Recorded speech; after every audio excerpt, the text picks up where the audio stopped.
Chapter 754. Chinemo rarely fell sick. But everyone in the Chin family knew.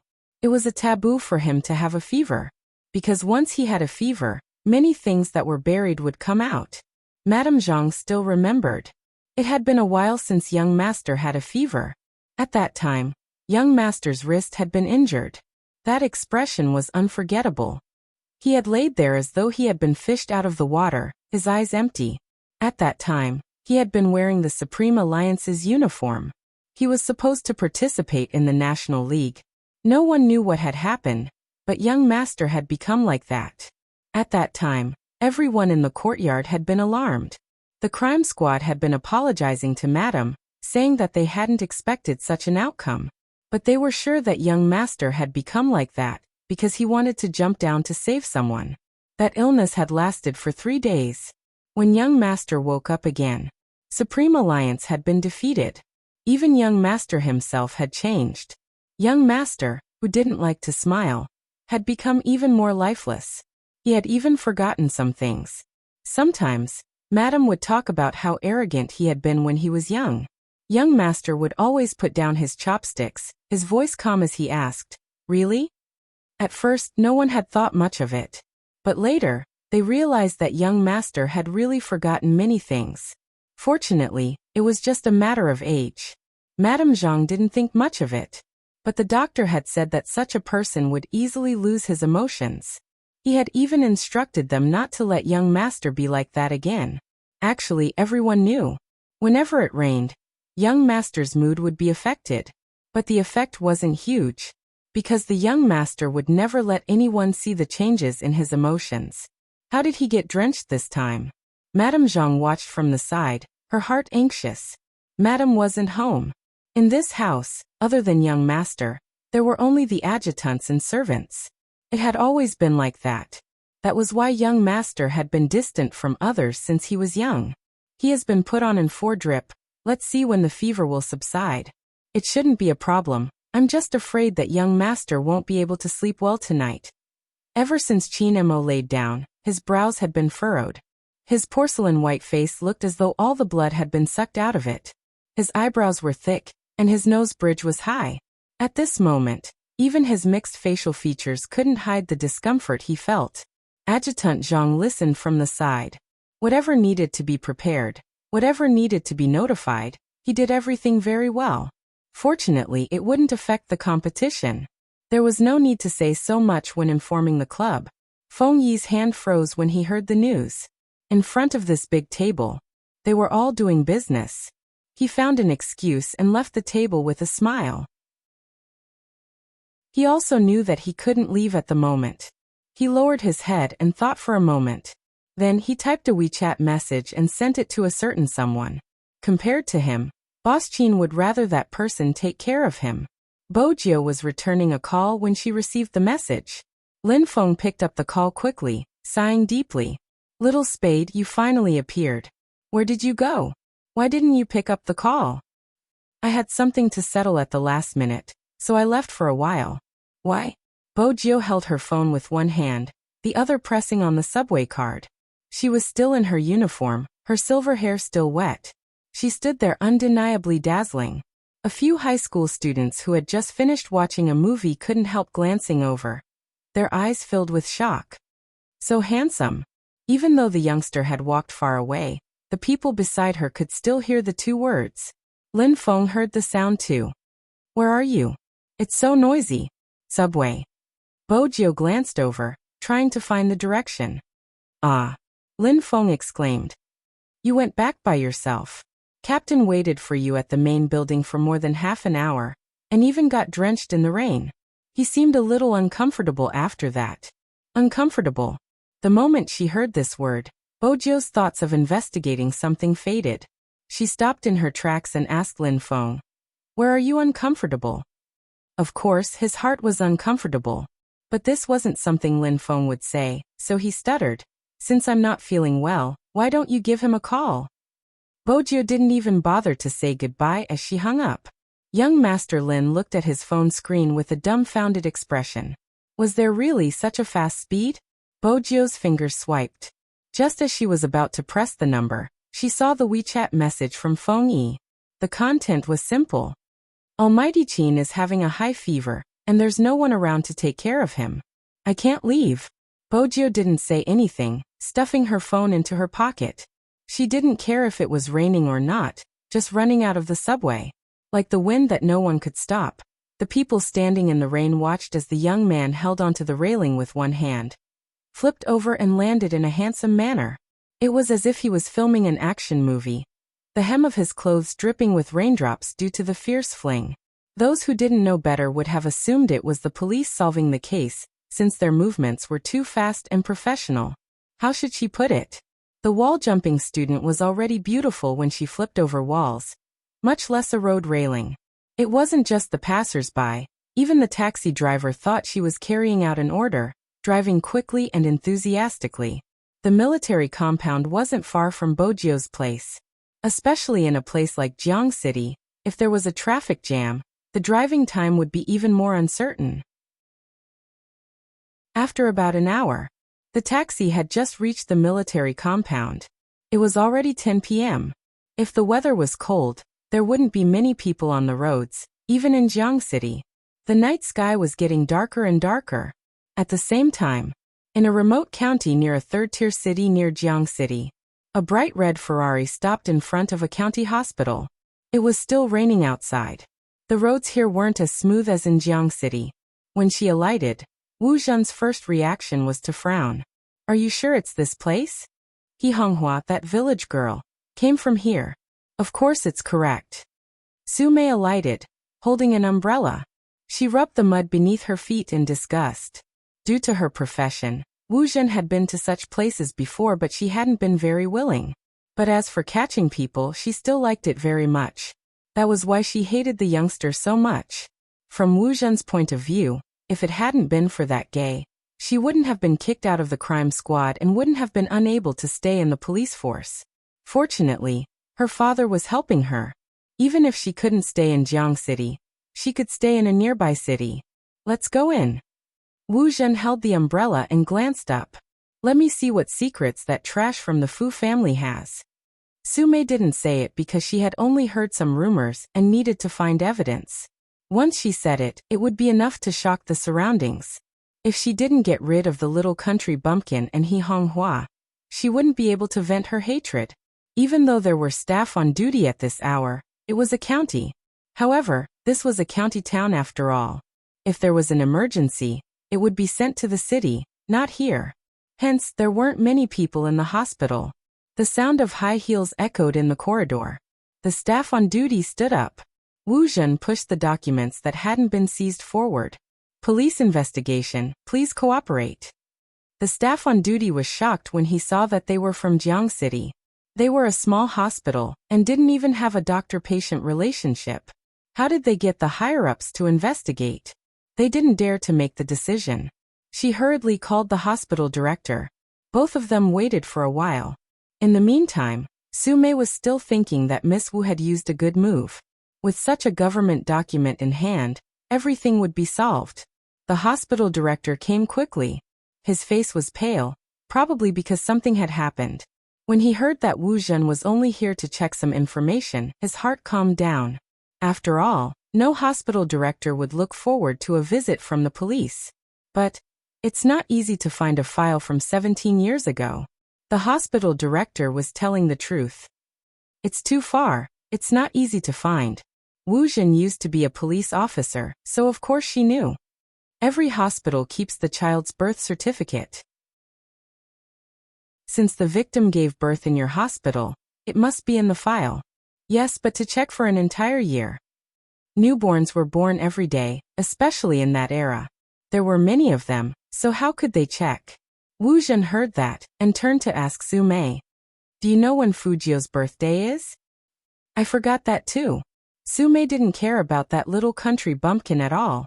If that person hadn't suddenly become so difficult to deal with, she wouldn't have come to such a desolate place. Wu Zhen had a bad temper and hated people lying in front of her. Her face turned cold immediately. You don't even remember the approximate time? Su Mei knew that she couldn't offend her. Between late spring and late summer. That's easier to check. The hospital director heaved a long sigh. Although he said that, he knew in his heart that from late spring to late summer, he had to get at least 4 months' worth of files and check slowly. The main reason was that it was from 17 years ago. If it was now, it would be easy to get it by entering it into the computer. What about the name? The more information there was, the faster it would be. Wu Zhen was smart.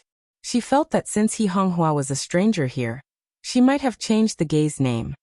Check the birth mother, He Honghua. Okay. The hospital director agreed. But it seems like 4 months' worth of files is really taxing on manpower. We will definitely cooperate, and the police will have to send more people over. Wu Zhen obviously wouldn't tell him that she only had a certificate and couldn't mobilize her colleagues. She said calmly, the police force is limited, the 2 of us will check here. You just have to cooperate. That will take at least 3 days. The hospital director reminded the police officer. Wu Zhen's eyes were cold. Then let's check for 3 days, as long as it's worth it. The hospital director thought that she meant it would help with the case. He couldn't help but admire the police and cooperate with them. But even if he cooperated, he still had to mobilize the people in charge of the files. This meant that he had to start the investigation the next day. Wu Zhen and Su Mei walked out of the county hospital together. The former stopped and looked at Su Mei. If I can't find anything, Madam Su, even if that gay doesn't deal with you, I will find a way to deal with you. So Madam Su, you better remember that we are on the same boat. As long as you help me, the Wu family will help you get back those things from the Fu family. Madam Su is a smart person, you should understand this. Su Mei shuddered under the other party's gaze, her entire body turning cold. She finally understood what it meant to work with a tiger. But soon she felt relieved. Just like what Wu Zhen said, they were in the same boat. Don't worry, we will definitely find something that will shock you. When the 2 of them were talking, they didn't notice the figure hidden in the night. It was a special force soldier from the Qin family. He came and went without a sound and was good at disguising. He was also someone who could contact Qin Mo directly. But this time, when he was about to report the news to his young master after completing his mission, he suddenly stopped. But no matter how he called, no one picked up. That person's gaze dimmed. He pulled the car door open and followed the Ferrari in front. It seemed like he would have to wait for young master's call to inform him about today's matter. The rain gradually showed signs of letting up. But the night deepened. Jiang City Military Courtyard. Bo Jiu had thought that it would take some effort to enter, but unexpectedly, the moment the armed police saw her, they raised the railing. Under normal circumstances, the armed police wouldn't speak, and this time was no exception. But through the bright lights, Bo Jiu still saw the note on his workbook. There were only 5 words. Young Master Qin instructed. Bo Jiu glanced at that sentence, shaking off the raindrops on her body. She glanced up at the 2-story building in front of her. Even if it was a ferocious beast, even if they were destined to be enemies in the future, now she wanted to see her little puppy. The entire building was dark. At this hour, Madame Zhang should be asleep. How was she going to enter? Bo Jiu glanced at the tree at the side, then at the full-length window with the curtains drawn and the balcony.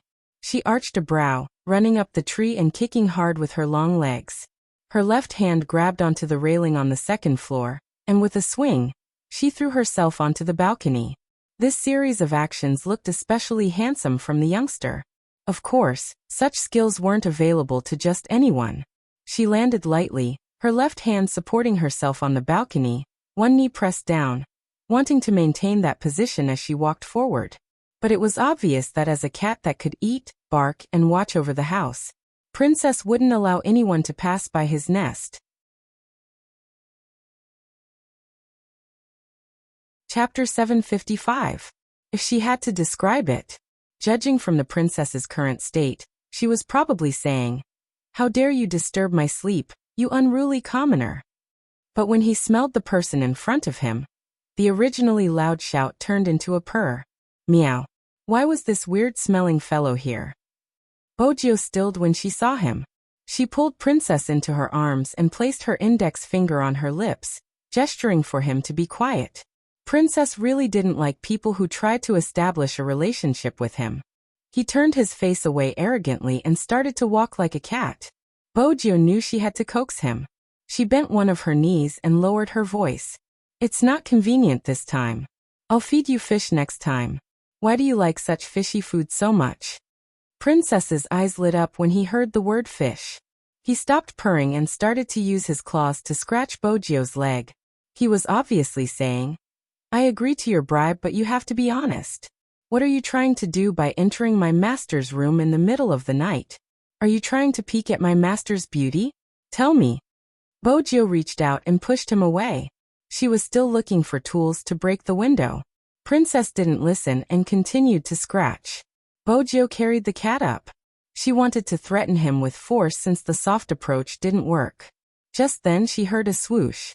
The dark-colored curtains were pulled open from her ears. The next moment, she was met with a pair of eyes that were as deep as the night. There was only one person standing in the huge room. Chinemo. He was obviously different from his usual self. There was a white medical tape on the back of his hand.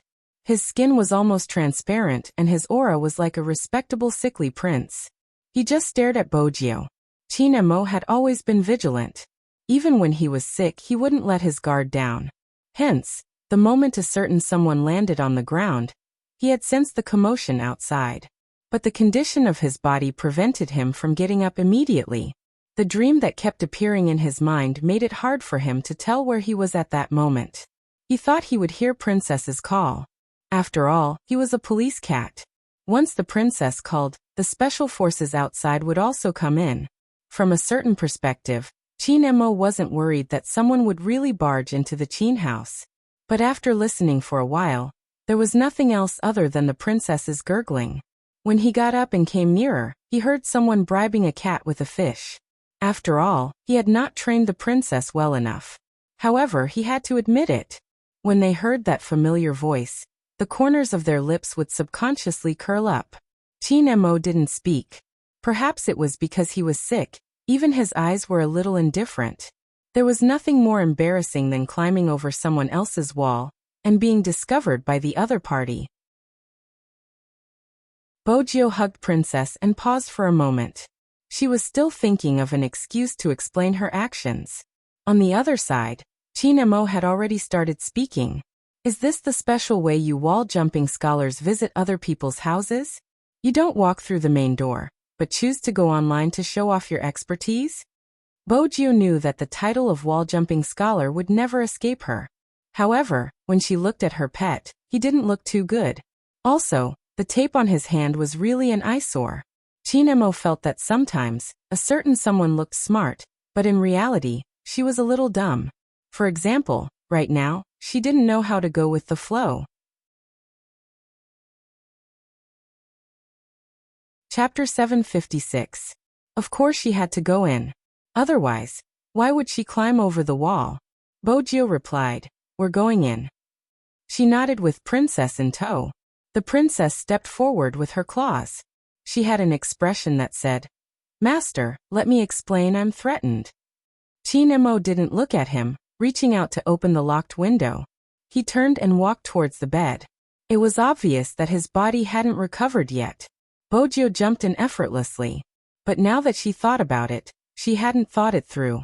The Almighty had helped her open the window and the cold wind had rushed in. After she landed, she hurriedly closed the window.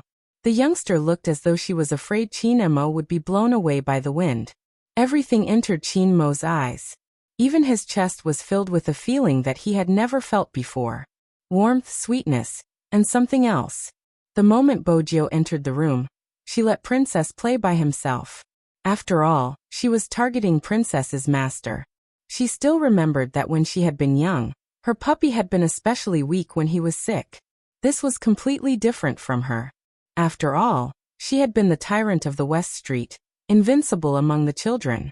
She hadn't been afraid of getting sick at all. In her heart, a perfect person like the Almighty really needed protection. He was good-looking, quiet, and didn't like to talk. Especially when he was lying down, his eyes were especially beautiful. Even now he was still looking at her, his thin lips slightly lifted. He stood tall like a jade tree, smiling like the bright moon. This was the type of person she described. The Almighty wouldn't be angry with her, right? It was rare for Bojio to be worried about someone else.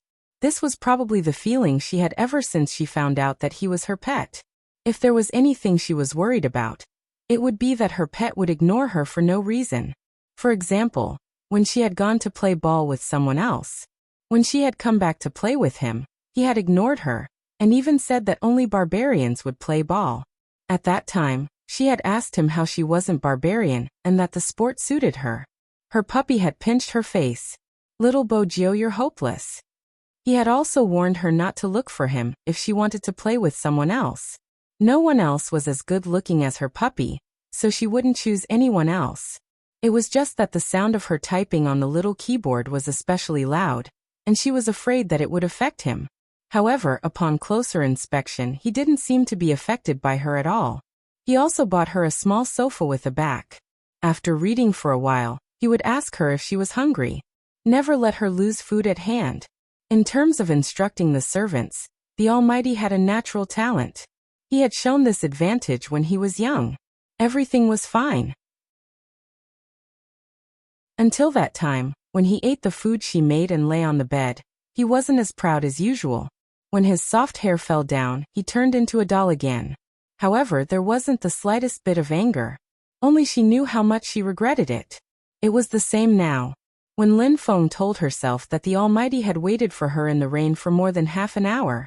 Back then, she really shouldn't have chased after Rao. "Did you come here just to let me watch you stand?" The clear and hoarse voice rang out again.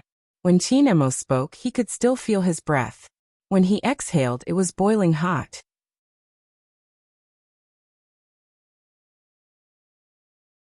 Chapter 757. Bojio looked at the Almighty and knew he wasn't feeling well. She wasn't bothered by his sharp tongue. Anyway, the Almighty always had a sharp tongue. But when she saw the Almighty looking at her without the blanket, she didn't approve of his actions. Bojio walked over and pulled the blanket over her, wrapping the Almighty up. She didn't play by the rules. Even though Chinemo was used to it, he wasn't sure what she would do next. For example, the youngster's sudden approach. The tip of his nose was very close, especially the delicate mole under his eye. It was as though it had brushed past his eyelashes. "Brother Mo, I'm not here to punish you, I'm here to supervise you." The youngster smiled at him. "I climbed the wall because I was afraid I would disturb your rest. If you hadn't woken up, I would have come in long ago." This was the first time Chinemo was wrapped in such a manner. He arched a brow but didn't say a word. On the other hand, Bojio could feel the warmth in his breath. She touched his wrist through the blanket. She didn't touch him directly because her pet had always been clean. Since she climbed the wall, her hand would definitely be wet. Moreover, she was cold, so it wasn't suitable for her to touch him directly. Bojio was always meticulous with the people she placed in her heart. Even when she checked the temperature of Chinmo's forehead, she placed the back of her hand against it, afraid there would be rainwater on her palm. Chinmo watched the youngster's movements. On that sickly handsome face, there was a rare hint of childish arrogance. Bojio didn't think much of it, assuming the Almighty disliked her. "Is it because my hand is too cold?" With that, Bojio wanted to retract her hand to cool down before testing the Almighty again. Unexpectedly, she didn't move. Her fingers were pressed down by someone. Chinemo shut his eyes, replying faintly, "It's not cold." In his eyes, everything about the youngster was good. Even the raindrops he didn't like seemed different when he was so close to her. "It's comfortable." A cold temperature was just right for a person with a fever. Bojio didn't move when her pet said it was comfortable. She dutifully switched to her other hand. "How about this?" MMH. He couldn't control his laughter. Even if he was tired. Whatever he said, the other party believed it. This feeling was indeed very good. Bojio glanced down. When she saw the smile on his face, she smiled as well. He finally heaved a sigh of relief. Back then, she hadn't taken good care of him. He couldn't let anyone get sick now. As he thought about it, he switched his left hand to his right. However, his forehead still felt hot. And the Almighty seemed to be asleep. Chinemo had indeed fallen asleep. His joints were aching, something that everyone with a high fever would experience. Another reason was exhaustion. He needed to rest well at this time. However, the family doctor of the Qin family knew very well. It was really difficult for Qin Mo to let down his guard and rest. This was not only related to his birth, but also to his experiences. Even if he closed his eyes and fell asleep, his brain was still very active, including some of his psychological factors. All of these caused him to have nightmares. Chapter 758. In certain aspects, Bojiu was indeed a suitable pillow. As long as she was around, Qin Mo would feel relaxed. But Bojiu was still worried that the rain would affect the Almighty. Moreover, the temperature on the back of his hand didn't seem to be decreasing. Bojiu narrowed her eyes. She lifted her hand gently. Then she walked towards the bathroom. Her steps were slow, trying not to exert any strength. She turned on the hot water and soaked the towel. She took off her jacket and grabbed Qin Mo's jacket from the hanger to wear it. It seemed like she wasn't going to sleep. Once she was done, she fished the towel out. She fished the towel out, twisted it a few times, and covered Qin Mo's forehead with the steaming hot towel. In order not to appear rude, Bojiu didn't make a sound. Princess watched from the side, patrolling as though he was warning her. It was as though he was saying, "Don't even think about doing anything when Master isn't able to resist." Bojiu's attention was on the Almighty. She wasn't in the mood to look at Princess. She pressed the corner of the blanket, her gaze landing on the medical tape on his left hand. She reached out to touch it. When she felt that it was about time, she removed the towel and entered the bathroom to soak it in hot water again. But this time, she soaked 2 towels, the other covering the Almighty's left joint. To an esports player, the hand was the most important. Besides, the hot compress had the effect of reducing the fever. Just like that, he repeated the same action. The clock hanging on the wall kept turning. The rain outside didn't stop. Qin Mo was still out of the dream. But this time, it was much gentler. There wasn't the river that could drown a person. Instead, there was a soft thing in his arms. Every time it pounced on him, it would call him indifferently. That. Who exactly was it? The more he wanted to know the answer, the easier it was to wake up. When Qin Mo opened his eyes, he realized that there was someone beside him. That person was afraid that he was cold, so she covered his left wrist with her right hand. That face was usually infuriating, but right now, it was as obedient as it could be. Qin Mo reached out, his fingertips caressing the youngster's face. It felt like milk, soft and smooth. Qin Mo leaned over, wanting to do something. However, he soon paused. Even though he was very tired, he knew subconsciously that he was having a fever and that he couldn't pass it on to a certain someone. However, he couldn't let this fellow sleep like this. Using the last of his remaining thoughts, he pulled the quilt. Both of them were wrapped in it. Qin Mo rubbed his chin against Bojiu's soft hair, his eyes closing once more. His side profile was still cold, but his aura was completely different. On the same bed, hugging from behind always seemed especially warm. However, this also depended on the time and place. The next morning, just after dawn, Madame Zhang was worried about Qin Mo, so she had prepared porridge and brought it in along with the medicine. Initially, he thought that it would be difficult to wake the young master up. What he was most afraid of was that the young master's fever hadn't subsided yet. What should he do? Who knew that when she pushed the door open, there was actually another person on the bed? That person seemed to have just woken up after hearing the noise. He rubbed his eyes and smiled at her, revealing 2 cute canine teeth. His silver hair made him look even more handsome. "Shoo, Auntie Zhang, keep your voice down. Brother Mo hasn't woken up yet." Auntie Zhang.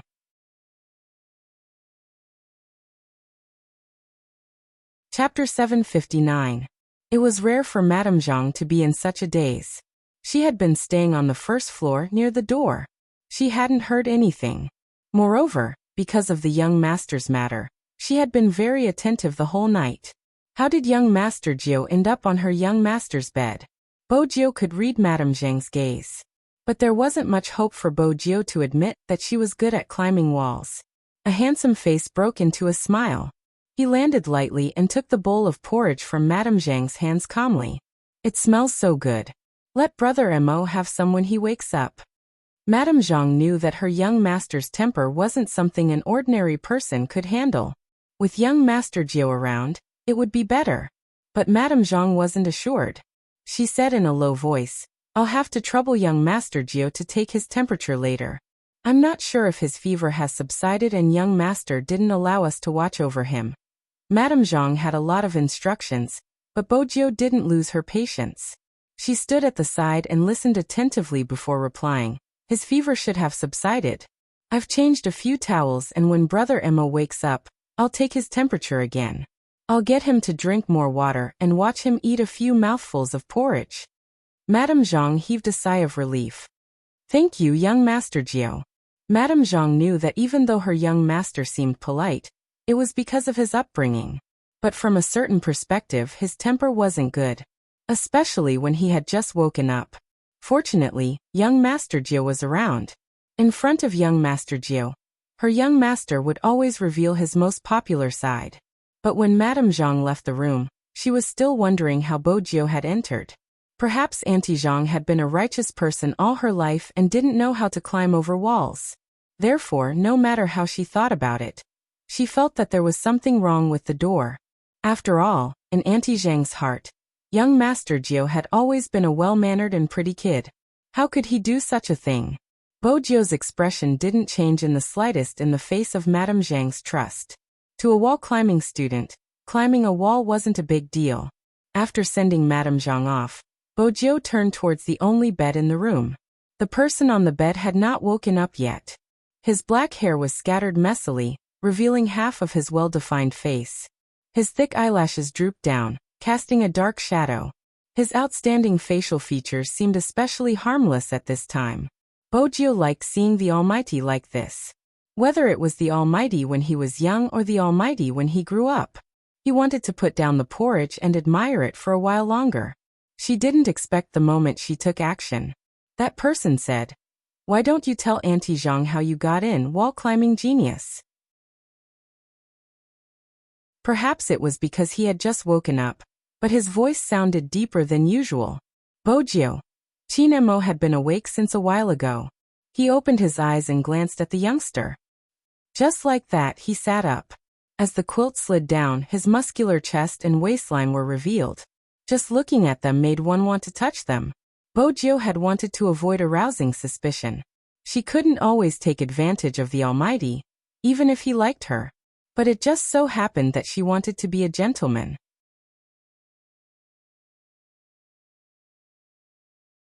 Chapter 760. When had she touched it? She couldn't even test the temperature through the blanket? Bojiu's gaze was clear. Qin Mo ignored her. "I'm hungry." The Almighty wanted to eat porridge. Bojiu was smart. Even if she hadn't fed others porridge before, she had fed her pet before. Now that he had grown up, he felt pressured. But at the same time, he still looked good. Bojiu took the spoon and blew on it before passing it to Qin Mo. Those who didn't know would think Qin Mo was seriously injured. In reality, it was just a fever. But the youngster was taking care of him with a serious expression as though she had completed a huge task. When Qin Mo lowered his lids to eat the porridge, he gave off a fragile beauty. At that moment, Bojiu thought to herself that she couldn't let others see the Almighty's cold. It was too alluring. Qin Mo noticed the youngster's gaze drifting over. His voice was calm. "What naughty thoughts are you having again?" Bojiu smiled. "What naughty thoughts can I have? Protecting her pet was one of her missions. Feed him another mouthful. You can eat the rest." Qin Mo reached out to stop her. He had lost his appetite from the fever, so how could he be hungry? He just wanted to see how the youngster was going to feed him. "You're not eating anymore?" Bojiu glanced at the bowl. She remembered Madame Zhang's instructions and smiled faintly. "Have a few more mouthfuls." Qin Mo arched a brow. He tilted his head and took the business magazine over. His posture was steady. It was obvious he wasn't going to eat anymore. Bojiu wondered why he was still the same as when he was young. He was so hard to deal with and yet he was so arrogant. Back then, she had wanted to pounce on him and beat him up. It wasn't without reason. But now, she could only coax him. Bojiu said, "Brother Mo, eat more. I'll play with you." Qin Mo replied, "I'm done with the revival match." What about singing? The wall-jumping student wants to show off his flirting skills again? Heh. Teen Mo placed the magazine down and smiled at her. His lips weren't warm at all. Was he still angry at her? Bojo didn't know what to do since she hadn't expected the Almighty to wait for her after witnessing that scene. Teen Mo glanced at the dejected youngster in front of him. The more he looked up, the more he felt that this person really didn't know how to take advantage of the situation. He lifted his lids slightly, the business magazine in front of his legs still open. He sat as though he was in an international conference, pointing out the situation. Since you have so many conditions, why don't you let me kiss you? His voice was very light and indifferent. Bojo glanced up. Other than the Almighty, there was no other person in the world who would use such a tone to say such things. The two of them stared at each other. In the end, Bojo finished the bowl of porridge herself. Teen Mo closed the magazine and looked out the window. The happiness on the corner of his mouth had obviously decreased. To Bojo, it wasn't a big deal. At that time, he could flirt with the Almighty because he didn't have any ideas. The reason why he wasn't flirting with her now was precisely because he had his own ideas. She was afraid that she would really snatch the Almighty away when she left. She often planned this. No matter how he avoided the police or how he avoided the security personnel, he could just get a private jet. Everything would be fine once they passed through the customs. But more importantly, even if she did all that, the Almighty was a dangerous person. She hadn't even reached America. The traces left by the Almighty would probably be enough for the crime squad to find her, even though she shouldn't have the thought of kidnapping him.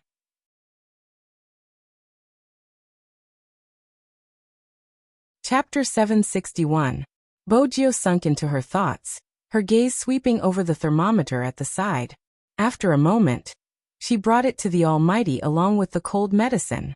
Teen Mo took the medicine cooperatively, his expression making it hard for Bojo to tell if he was happy or unhappy. But after taking the medicine, he didn't touch the thermometer, looking as though he could do it himself if she wanted his temperature. Bojo felt that the time to test her gentlemanly character had arrived. She had to strip the Almighty personally. She had to take it easy. Bojo picked up the thermometer and swung it. When the mercury reached a suitable temperature, she pressed her long legs against the blanket, her left hand reaching for Teen Mo's pajamas. However, he was still very well behaved and unbuttoned the top button. Teen Mo placed the magazine down, looking at the youngster with a deep gaze. Do you think this is accurate? He exerted force, placing the youngster's palm on his chest. Bojo's ears flushed when the temperature reached her. The youngster was still proper, sticking to her position as she stuffed the thermometer into Teen Mo's armpit. She retracted her hand quickly, but when she remembered that she would have to go through another round of seduction when she took the thermometer out, Bojo felt that it was a test. Teen Mo didn't force her too much. Actually, it was enough as long as a certain someone appeared. When she lowered her head, she could see the youngster's side profile as she pulled out the thermometer. How could this youngster think of climbing over the wall to visit a patient? 37.6 degrees, he still has a slight fever. Bojo frowned, pulling the blanket over him. Rest for another day. Before Teen Mo could reply, Bojo stood up. She stuffed a hand into her pocket and dialed Feng Yi's number. I won't be going today. He still has a fever. Me? Of course, I won't be going either. I have to look after Brother Mo. Send me the National League's information. I'll take a look at it with Brother Mo. Feng Yi had only wanted Little Spade to look after him for a day. How did it turn into 2 days? He knew he wouldn't be able to leave. Even if Little Spade wanted to leave, a certain someone would find a way to stay. But it wasn't a direct method. Teen Mo was indeed thinking of a reason to force the youngster to stay if she wanted to leave. Now that he received such a call, the corners of his mouth curled up. Especially that sentence. Me. Of course, I won't go either. I want to look after Brother Mo. It was pleasing to the ear. Bojo wasn't good at taking care of others. Other than when she was attentive towards Teen Mo, she was indeed more manly in other aspects. For example, the princess was also hungry and meowed at the young man, asking him to fulfill his promise to feed her fish. Bojo thought for a moment. The princess was overjoyed. After that, Bojo poured some water for it. Drink it. Princess. I've already taken off my fur, and you're showing me this. Teen Mo lay on the bed, watching the interaction between the cat and the human. He had wanted to call Feng Yi, but he retracted his hand. Since a certain someone was willing to stay, there was no need for him to think of other ways. However, there were 3 missed calls on the screen. Teen Mo's eyes darkened. Then he looked up and glanced at the young man. The hand under the quilt was texting. Only 3 words. What is it? The Special Forces soldier on the other side of the phone had been waiting for news from the top.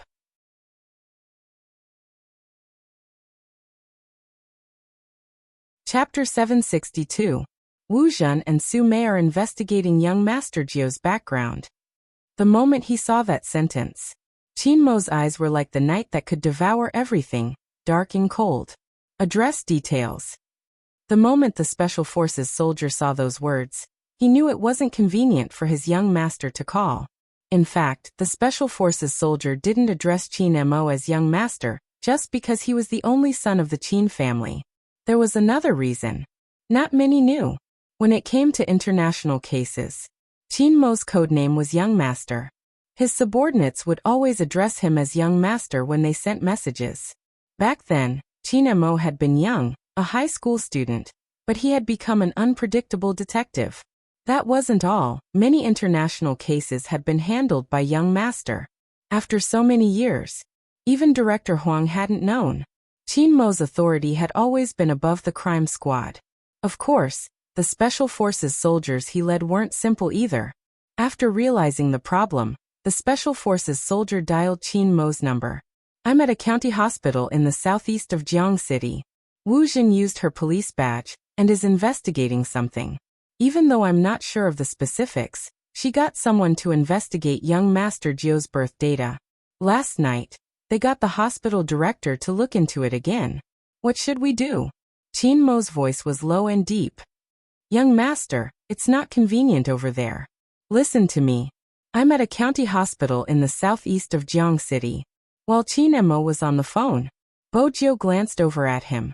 Qin Mo replied as though he was dealing with a business matter. Since someone is looking for trouble, let's cut her off. It was a code word. Those who worked under Qin Mo could naturally tell what he was talking about. I'll contact the local troops and get them to send someone over to deal with this. More importantly, someone was abusing his identity as a criminal police officer after leaving his post. The Special Forces soldier narrowed his eyes. Indeed, it's time to get serious. Do as you see fit. Qin Mo flipped through the business magazine, his attitude nonchalant. Remember to send me the information after you cut her off. As for the rest, do as you please. The Special Forces soldier felt a chill down his spine as he listened to the voice on the other side. This time, Young Master must be really angry. Director Huang had made a huge mistake. Or perhaps it had nothing to do with Director Huang, it was a problem with the system. Because Wu Zhen's surname was Wu, they did not follow the procedure to collect her documents. He was still thinking of switching levels. The Special Forces soldier shook his head and jumped into the car door like a leopard. Even when he was driving, he had this kind of drive. From this, one could see. Qin Mo, who could command such a person at any time, was never simple. Bo Jiu was still watching the Almighty. On the other side, Qin Mo had already hung up the phone. He flipped through the magazine as if nothing had happened. At that moment, Bo Jiu started to suspect that she was overthinking. She had clearly seen the intense hostility in the Almighty's eyes. How did he turn back into a sickly beauty, after a flash? Qin Mo allowed the youngster to size him up. His handsome side profile didn't change at all. Instead, he looked even more elegant and elegant. The hand that was transfusing the fluid was just casually placed there. He did not know if it was intentional or not. When Bo Jiu saw this, her suspicions disappeared. On the other hand, when Qin Mo lowered his lids, a glint flashed across his eyes.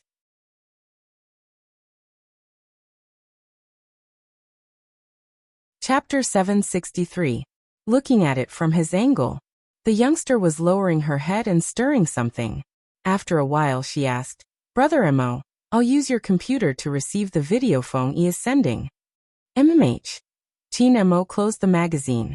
Bojio placed her phone at the side. It wasn't locked and the screen was still lit up. The screen was a photo of them on the bed. Teen Mo watched as the screen slowly darkened. Warmth finally returned to his eyes. Bojio was a hacker that respected privacy. The moment she saw the lock on the laptop, she turned to glance at Teen Mo. Her hands itched to unlock the lock before she locked the laptop again. Brother Mo, what's the password? Emojio, go all out. Teen Mo glanced up, his eyes curved. You solved it once, didn't you remember? Bojio. She had been so focused on solving it for fun that she hadn't paid attention to the password. But Emojio. That was the password. The youngster paused for a moment before lowering her head to fiddle with the laptop. It seemed as though she was forcing herself to do something. Fortunately, receiving a document was a breeze for her. There's a match between the foreign teams? Bojio glanced at the notes, arching a brow. She lifted the laptop with one hand and placed it on the bed. She sat down so Teen Mo wouldn't have to get up to see it. Teen Mo swept a glance over the characters on the screen. The Japanese. It wasn't the right time to mention this team. Both of them still remembered the scene from yesterday. Fortunately, Teen Mo didn't linger on this topic. Let's go back and take a look at the operation. Bojio was naturally more active and less talkative. Gradually, the two of them focused their attention on the analysis of the operation. At the same time, Supreme Alliance was playing the same video. After watching it, there was dead silence. Feng Yi pushed up his glasses and switched off the device in his hand. That's amazing. Someone couldn't help but comment. Even Yin, who didn't refute. Feng Yi was a sly fox, be it in the business world or in the meeting. I'm showing you this to make you realize that even though the revival match is easy, the National League isn't as simple as it seems. You are the last team to make it to the finals. Compared to Supreme Alliance, the other 9 teams aren't to be underestimated. Not to mention the Japanese on the international server. This isn't enough. Be vigilant in times of peace. This was what Feng Yi wanted to tell them. Feng Shang and Shui Yaoyao looked at each other and clenched their fists.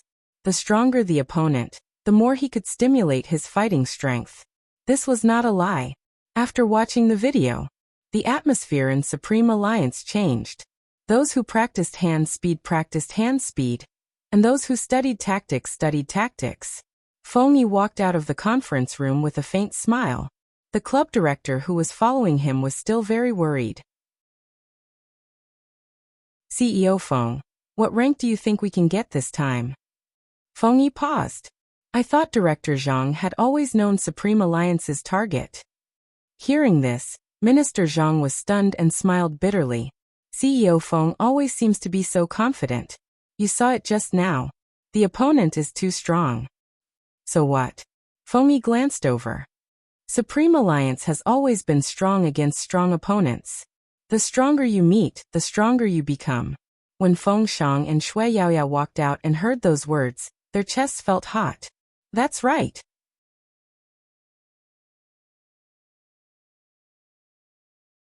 Chapter 764. Are you leaving later today? Shui Yaoyao tilted her head towards Feng Shang. Feng Shang stuttered, nodding his head. No one knew how many times they had trained together after losing the semi-finals. What was worth celebrating was that his efforts were finally starting to show results. When he turned around, Yin Wuyao leaned against the door frame, a cigarette dangling from his lips. You're playing in an internet cafe? I can stay till 9.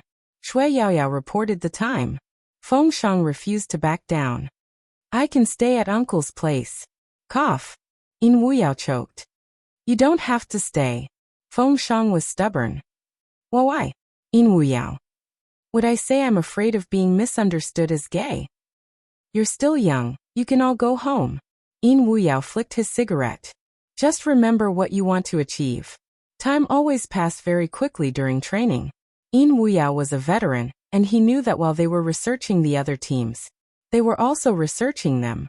It wasn't just the esports industry. Even ordinary gamers knew that there would be an international competition after the National League. At this moment, the Japanese, who were hailed as the godly team, were trying to calm down the commotion caused by their members the day before. What did I say? The manager pressed his forehead. Don't go out, don't go out. Watanabe sat across from him in a carefree manner. He was still handsome. Well, nothing happened, right? That's because Vice Captain is around. The abandoned doll-faced man was still fuming, pointing at the OK sticker on his face. Look at what you did to me. Watanabe coughed in embarrassment. Shouldn't you introduce the team?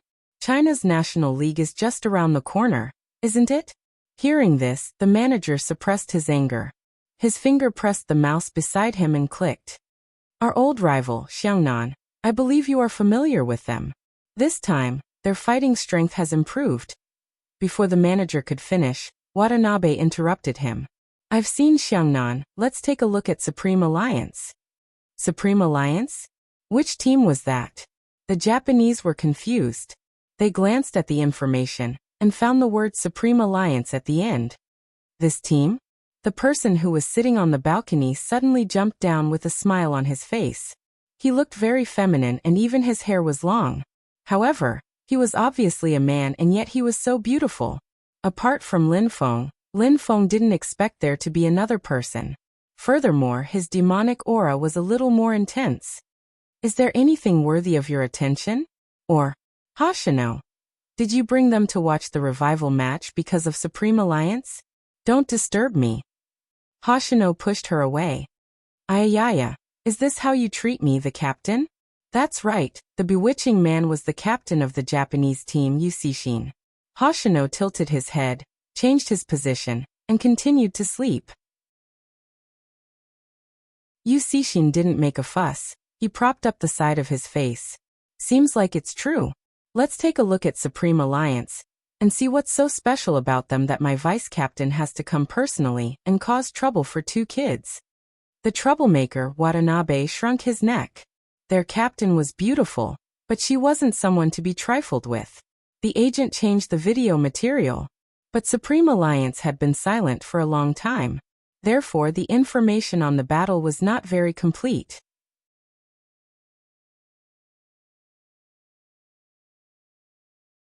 Chapter 765. Even though they are good, I feel that Xiangnan is cooler. The youth pointed at the video.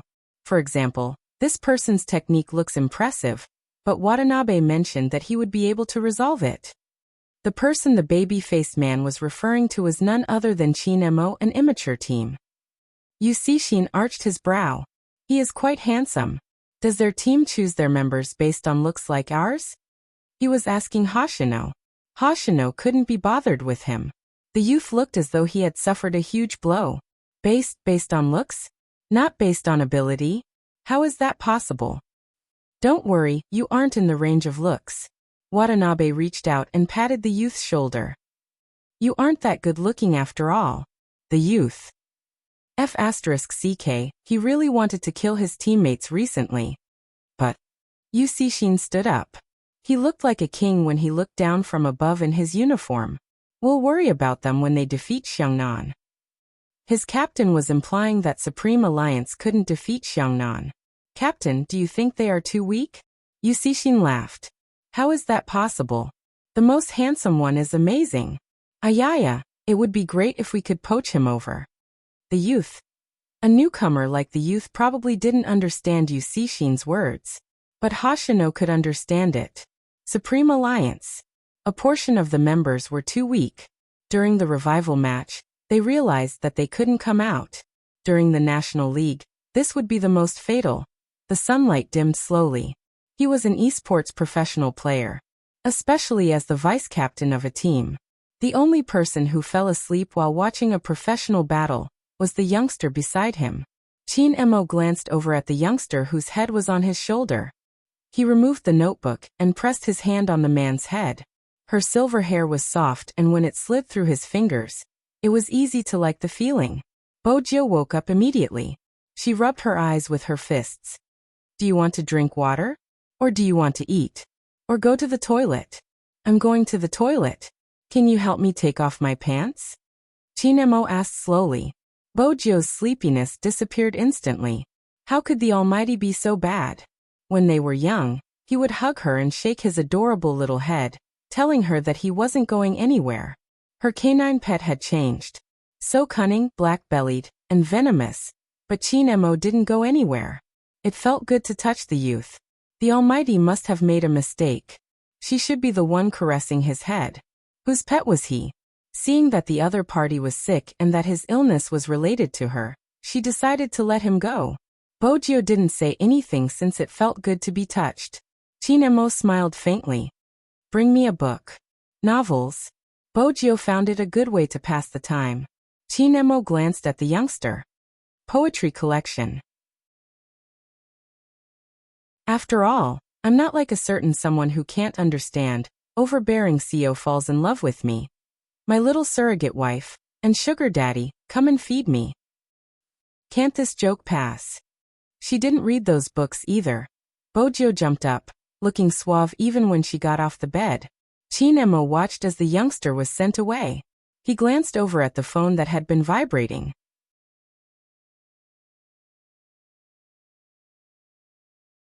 Chapter 766. It was impossible for Bojio not to notice him fiddling with his phone. After all, she was more familiar with the sound of any electronic device than anyone else. But she felt that she had to leave some dignity for her sick pet. It was better to act as though she didn't know anything. Besides, the only thing the Almighty was avoiding her to talk about was the crime squad. Bojio had her own ways of investigating people. For the time being, she didn't need to use any tricks to get information from the Almighty. Hence, after the notification disappeared, Bojio casually picked up a book. Actually, the Almighty's bookshelf was filled with criminal psychology books and financial books. It wasn't easy to find anything else. Chinemo placed his phone down, glancing at the book in the youngster's hands. You like this? It's all right. Bojio didn't know the content. She just didn't want a certain someone to keep sending messages. That would make her hands itchy.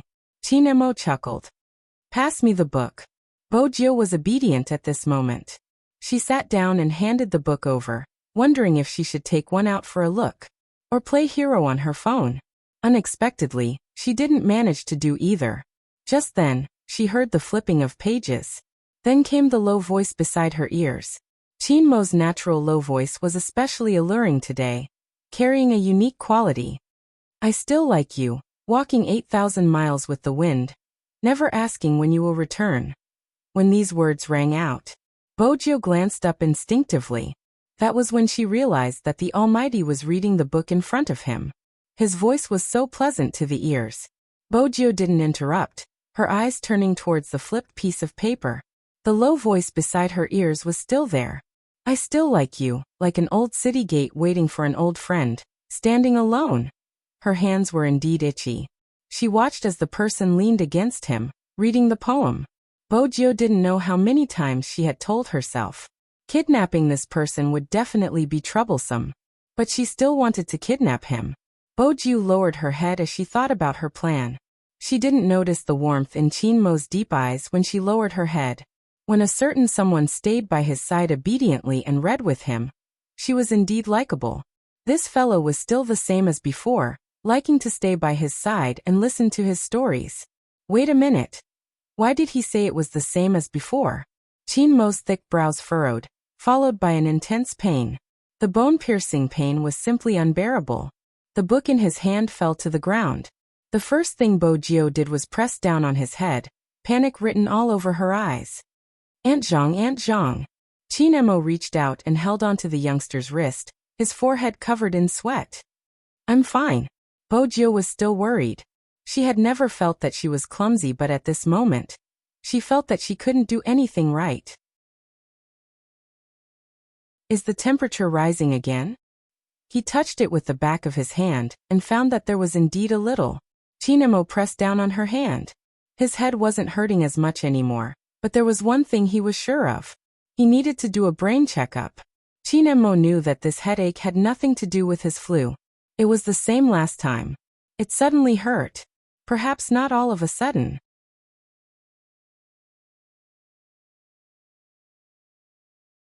Chapter 767. Bojio noticed the Almighty's gaze and assumed he was still in pain. Hence, she started to massage his head gently. Some people, they were born with the dark side. But even so, in front of a certain person, they would retract all their thoughts. To Bojio, Teen Mo was that certain person. Childhood companionship was important. No one could explain it clearly. Madame Zhang heard the commotion and hurried over. Young Master Gio, what's wrong? Brother Mo has a headache. Could I trouble Madame Zhang to make a call? The Qin family should have a private doctor. Bojio didn't give Qin Mo a chance to speak. Madame Zhang didn't either. Her decision was the same as young Master Gio's. At this moment, Qin Mo found it interesting. Why did this guy raise him like a glass doll? Because of their posture. Qin Mo reached out and held onto her waist. He did the same. Bojio was busy massaging the Almighty's head and didn't notice his actions at all. In Bojio's heart, she had always been the one taking advantage of the Almighty. It wasn't easy to change such a mindset. The private doctor came quickly since Qin Mo was already running a high fever. But there was something he was puzzled about.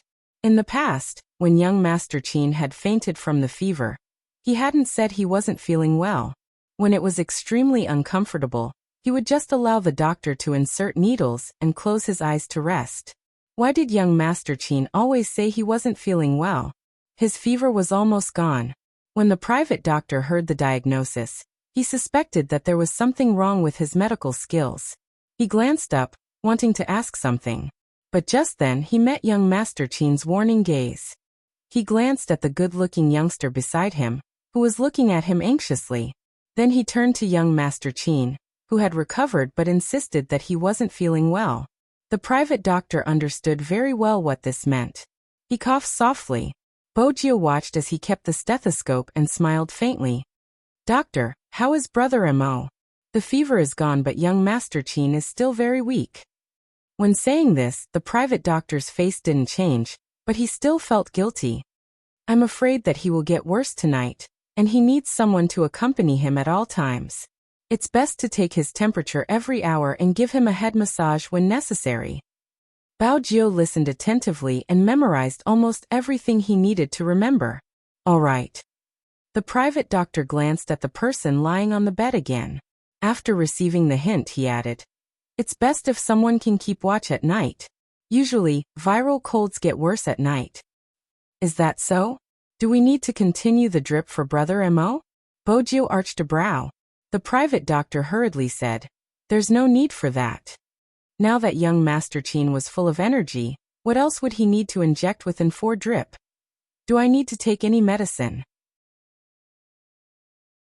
The private doctor wanted to say that there was no need. The person behind the youngster nodded. Only then did the doctor change his tone. Yes, the medicine is below. I'll give it to Aunt Zhang later. All right. Bojio got the answer she wanted. She tossed the doctor aside and pulled the blanket over him. The private doctor had never seen anyone take care of young Master Qin like this. He really wanted to wipe his sweat, but he didn't dare to do anything. Young Master Qin's gaze was clearly saying, hurry up and leave. The private doctor immediately took his leave and disappeared very quickly. After all, even he felt that his young master was too shameless.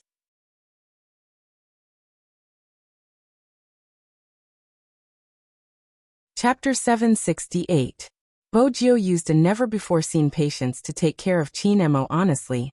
She wasn't someone who knew how to take care of others. But this time, she knew to adjust the pillow for him. Of course, there was also his temperature. Bojio felt that it wasn't easy to take his temperature. She had to suppress her urge to take advantage of him. That wasn't good.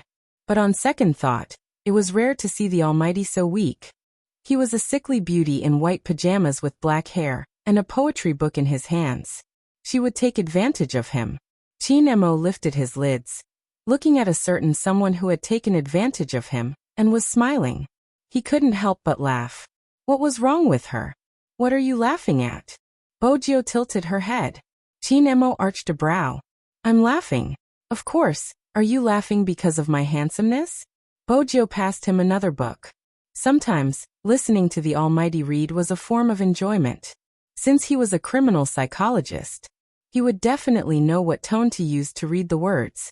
It would be easier to move a person's heart. With the Almighty's skills, he would be able to become famous quickly if he was a CV. But, with that thought, Bojio realized a problem. The person sitting in front of her. Did he even know how to hypnotize people? Chin Mo flipped open the book in his hands, his voice casual. Tell me about your childhood. Childhood? Bojo glanced over, pushing her bangs to the back of her head. I loved fighting. She wasn't sure why the Almighty was asking about her childhood, but she knew it was probably to test her. The Almighty had been investigating her. He only started from the Fu family. They couldn't find anything. Bojo was sure of that. But the rest, unless the Almighty had found something else. Bojo was still smiling. It was a habit. Brother Mo. What about when you were young? She really wanted to hear what her canine pet thought of her. They started talking about such topics. It wasn't within her expectations, but it wasn't bad. Reading at home. Chin Mo's voice was calm. Sometimes I would join the armed forces. Bojo listened to his activities, a phrase appearing in her mind. A real warlord's son. But what else? The Almighty hadn't mentioned her. He had to get the whole thing out of her. Chin Mo closed the book in his hands. Nothing else. Nothing else? Bojo stilled. How could there be nothing else? Chin Mo noticed that the person in front of him kept looking at him. He arched a brow. What's wrong? No. Should he say that he was disappointed? That shouldn't be the case. But he couldn't explain it clearly. This doesn't seem right. But why weren't there any others? When Bojo lowered her lids, she smiled and continued. I thought someone like Brother Mo would have been to many places when he was young since he is of mixed blood. No. Chin Mo replied instinctively. Then he glanced up. Perhaps I have, but I can't remember. What did forget mean? Bojo glanced at him. Chin Mo glanced over. Grandfather said he brought me to America, but I have no recollection of it. It's the same with other things. I lost a period of memory. Bojo hadn't expected such an answer. He had never seen anyone so calm when they said that they had amnesia.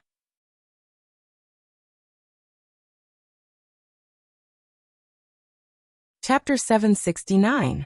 The personal doctor you saw just now would occasionally check on my mental state. Chin Mo chuckled with a hint of mischief in his voice. Do you think my mental fortitude is better or his mental fortitude is better? Bojo understood. The Almighty had never been cured. Based on his battle experience, he was confident. The Almighty had never tested anyone's mental state in front of her before. But everything had to do with the fact that he had washed his hands. Bojo hadn't forgotten. Who had caused her such a huge loss. Hence, a normal psychologist wouldn't be able to deal with the Almighty. Did that mean the amnesia was selective? Fortunately, it's just my childhood. Also, why was his hand injured so badly? What was with the water covering his head? Chin Mo glanced down at his hand, his gaze sinking. Bojo wanted to say, but you had me when you were young. But she thought about it. She lifted her head and drank the water in her hand. Then a faint smile. It had started from the day she had left. Her father had told her. It was best to forget about her pet. It was a form of protection. But Bojo narrowed her eyes. No one would lose their memory for no reason. Especially when it was selective. Bojo wanted to know what exactly had happened to the Almighty for her pet to forget himself. But there was a benefit. He couldn't remember. She didn't have to worry about the Almighty guessing her identity, and could speak casually. Bojo chuckled. It was interesting when I was young. I met an extremely beautiful little boy, but his eyes were so big that they were on top of his head, and he looked at everyone as though they were germs. In the end, he couldn't defeat me and became my pet. He must have been afraid of the dark, otherwise he would have chased me away when I went to disturb him at night. He wouldn't have given me half of his bed every time. More importantly, he was comfortable to hug, but he always refused to let me hug him. Don't you think he was too shy? Chin Mo's voice turned cold. Who is the little boy you are talking about? Your idol Hoshino? Bojo hadn't expected the Almighty to misunderstand, and felt as though she had dug a hole for herself. No. It's best if he's not. This kind of boy who has been lying since he was young and slept with him must be very cunning. If you see this kind of person in the future, stay away from him, understand? As soon as Chin Mo finished speaking, the young man smiled. For some reason, she looked especially happy and nodded vigorously in agreement with his argument. Seeing that the effect was good, Chinemo thought about it and decided to blacken his childhood love rival to the end. People with eyes on the top of their heads are probably too arrogant. Why do you want to be friends with them? So Brother Emo doesn't like him? I think he's rather cute. It was interesting to hear the Almighty ridiculing himself. Bojo cupped her cheek with one hand, her eyes narrowing into slits. Chinemo scanned the youngster. Cute? Heh, it's more like it's just a facade. Great God.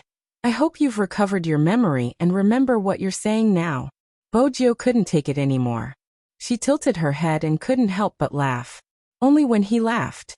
She still hadn't forgotten the most important thing. Who had caused her pet to become like this?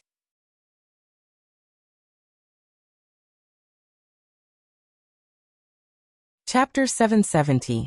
Time trickled by slowly. Everyone knew that the National League was coming.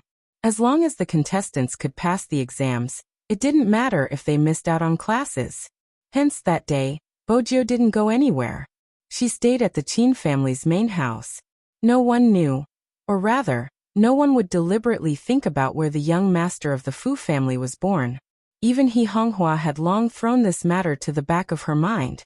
After all, in her memory, the county hospital was still a small hospital. 17 years could change many things. In fact, even the floors had changed quite a bit. The address of the county hospital had also changed. No one could find that place. He Honghua didn't realize a problem.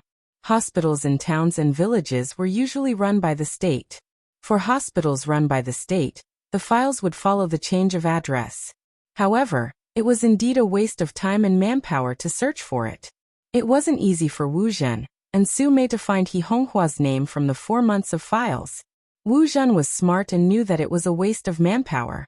She offered a high price and found some people to search with her. The director felt that it wasn't appropriate. But they were from the police.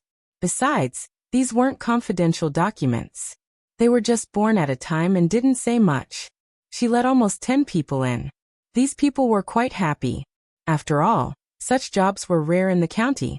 They could earn 500 yuan in a day's search. It wasn't a small sum.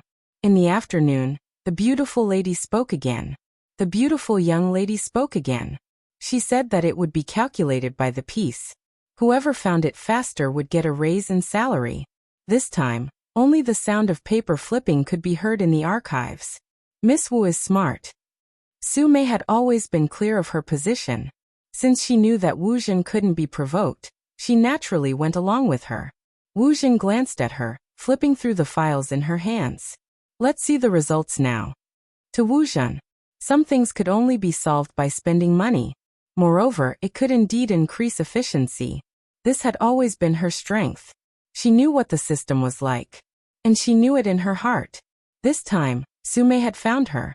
The secret she mentioned should be able to completely destroy that gay. If not, he wouldn't have the guts to offend the Qin family. Wait until she dug out the secret. It would also be able to dissipate the hatred in her heart. Su Mei's eyes were also shining. All she needed now was one piece of evidence to prove her conjecture. If it was really what she guessed. That little country bumpkin had lost all his reputation. The National League would also reconsider whether or not he was qualified to participate. After all, his identity as a boy was a huge scam. The more Su Mei thought about it, the faster her hands moved. She believed that in another day, they would be able to find the evidence. Tomorrow they would hire more people. Soon they would succeed. Wu Zhen thought so too. After all, no one could stop her from doing what she wanted to do. The hired workers were also thinking of ways to earn more money. But at this moment, for some reason, there was a commotion outside. The hospital director ran in, sweating profusely. Stop, stop.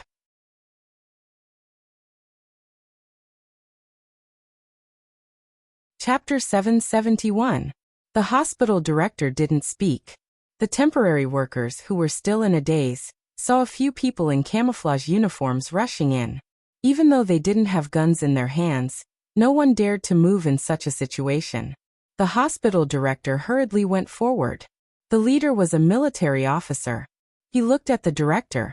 Are you the person in charge here? Yes. The hospital director had never seen such a situation before. His heart was pounding. The military officer gestured, and the rest walked forward, guarding the files. The higher-ups have given orders to find out how many newborns there are in the area. We will take over the information. Wu Zhen's eyes dimmed. Wu Zhen's eyes dimmed. It wasn't easy for her to find out. Why were the troops here? Su Mei was puzzled. What was going on? Miss Wu, what should we do now? She had been stabbed in the back by someone like that. What about the secret? Wu Zhen stood outside the door. Seeing her temporary workers being chased out, her face darkened. Her identity as a police officer was useless against the people in the army without negotiation from the higher-ups.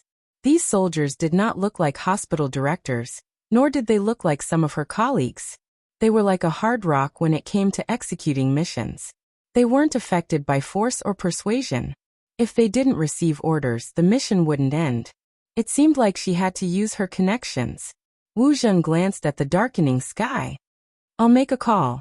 Most of the Wu family's connections were in the city center. Almost all of the directors were inseparable from the Wu family. A county-level military unit like this. It would be easy to find the Jiang family. The aristocratic families had connections. Since the Wu family and the An family were aristocratic families, their relationship with the Jiang family wouldn't be too bad. Wu Zhen thought about it. There wouldn't be any important missions in such a small place. Moreover, it was related to the livelihood of the people. There was room for negotiation. If Jiang Zhua asked, it wouldn't be a problem for her to get the information of one or two people. After all, that person had a military rank on him. Jiang Zhua received Wu Zhen's call on his last day in the Jiang family. Even though Mother Shui had promised Shui Yaoyao to stay outside, she would still call her daughter home on such occasions. Regardless of what was going on outside, the family had to maintain the basic liveliness. This was what Mr. Jiang had always emphasized. It could be seen that Father Jiang was in a good mood because he did not expect that his son, who had always been at odds with him, would sit there and eat without saying anything. Even though his expression wasn't great, it was much better than when Mother Shui had first met him. Because of this impromptu family gathering, Shui Yaoyao's training didn't last till the end. But even Mother Shui could tell that her daughter had never worked so hard before. Looking at her face, which was no longer round, Shui Mining couldn't help but sigh. Mama Shui didn't dare to put food in Shui Yaoyao's bowl. He was afraid that he would agitate Jiang Zhua again. He didn't want to see a loving mother and a filial son. Old Jiang also said that some things and some words should not be said in front of Jiang Zhua. Brother Shui, who was sitting beside her, frowned when he saw Yao Yao. Sis, did you lose weight? As soon as he said that, Jiang Zhua, who had been eating silently, put down his chopsticks and wiped the corners of his mouth with a napkin, his eyes fixed on Yao Yao. The atmosphere was a little tense. Brother Shui regretted what he had said. Shui Yaoyao, on the other hand, was much braver than before. After she finished the pork ribs, she lifted her head and smiled. There has been too much training recently, so everyone lost weight. It's normal.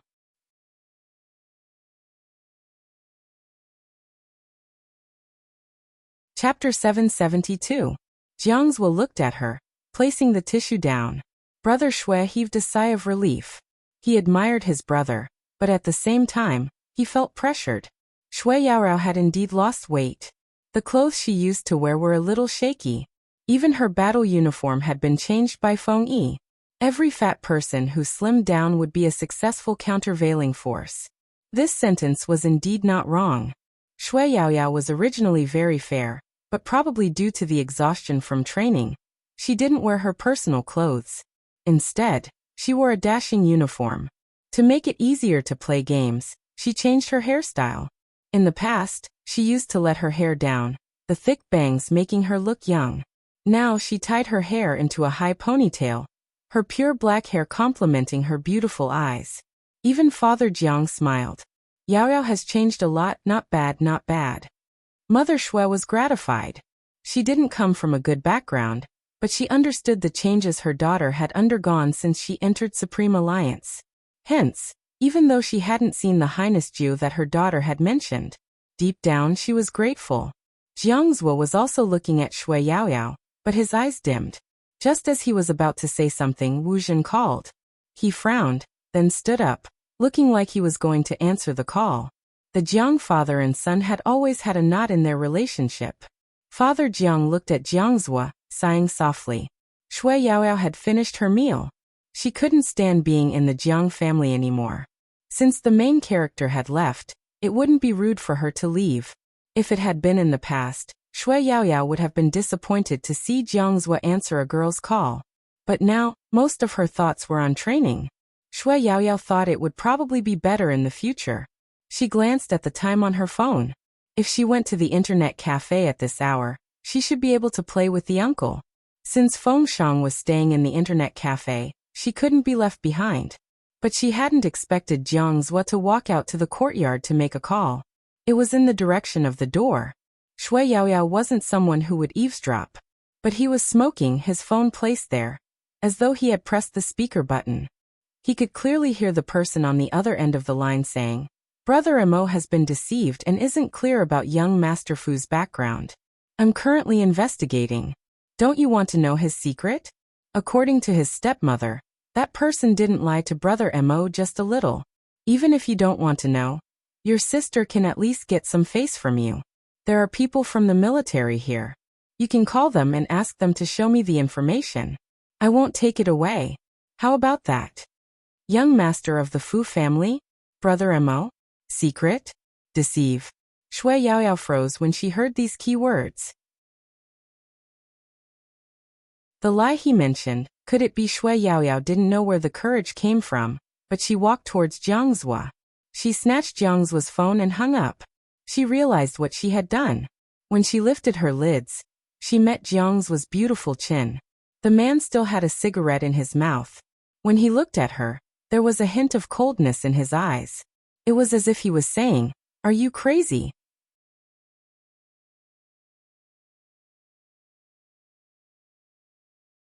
Chapter 773. Jiang Zhua had known Shui Yaoyao for a long time and naturally knew what she meant. "You're admitting that you took that photo to threaten me?" "Yes, I admit it." Shui Yaoyao clenched her fists tightly. "I'm despicable and shameless, but His Highness Jiao isn't. His Highness Jiao isn't like what Miss Wu said." Jiang Zhua suddenly laughed, the coldness in his eyes sending chills down her spine. "You gave up on threatening me because of someone else. That's infuriating. Shui Yaoyao, what would you do if I said I didn't agree? Would you run to your mom or dad and say that you seduced me? Those photos."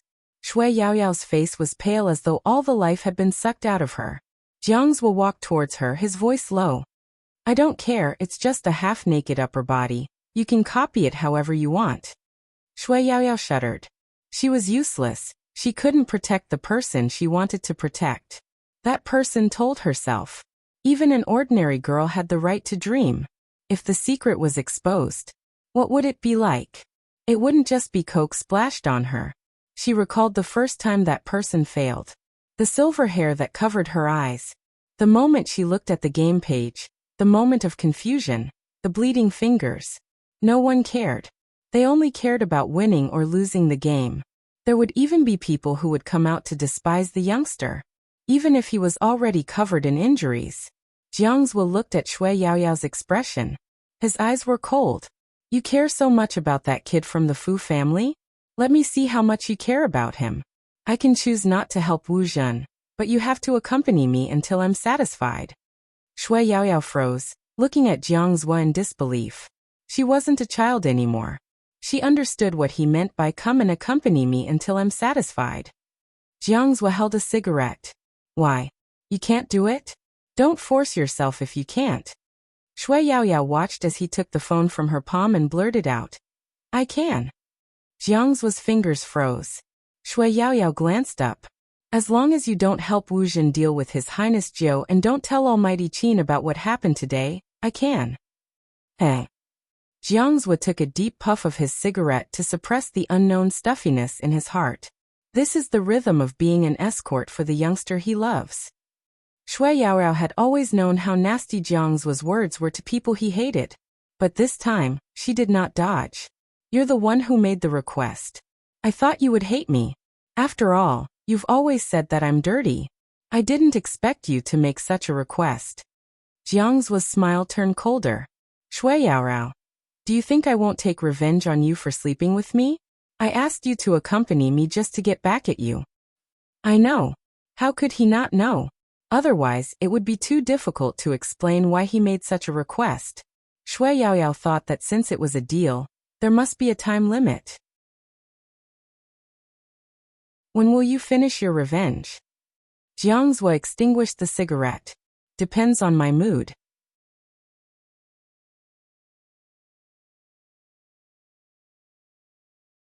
Chapter 774.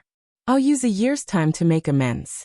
After a year, I hope that you can find your own happiness and forget all the despicable things I've done. I won't appear in front of you again. Is that okay? Jiang's clenched his fists, leaning over forcefully. He dragged Shui Yaoyao to the darkest corner of the yard and pressed her against the wall. Then he smiled like a playboy. My interest in revenge won't last for a year.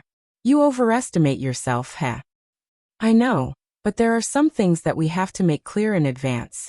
It's good for both of us. Shui Yaoyao took out her phone and opened the photo album in front of him. She found a photo of a sleeping beauty and quickly deleted it. Jiang's watched her actions, the light in his eyes dimming. Fortunately, he was rational. Otherwise, he would have shouted for her to stop. That was crazy. He had never liked to threaten others. But this time, he didn't know what was going on.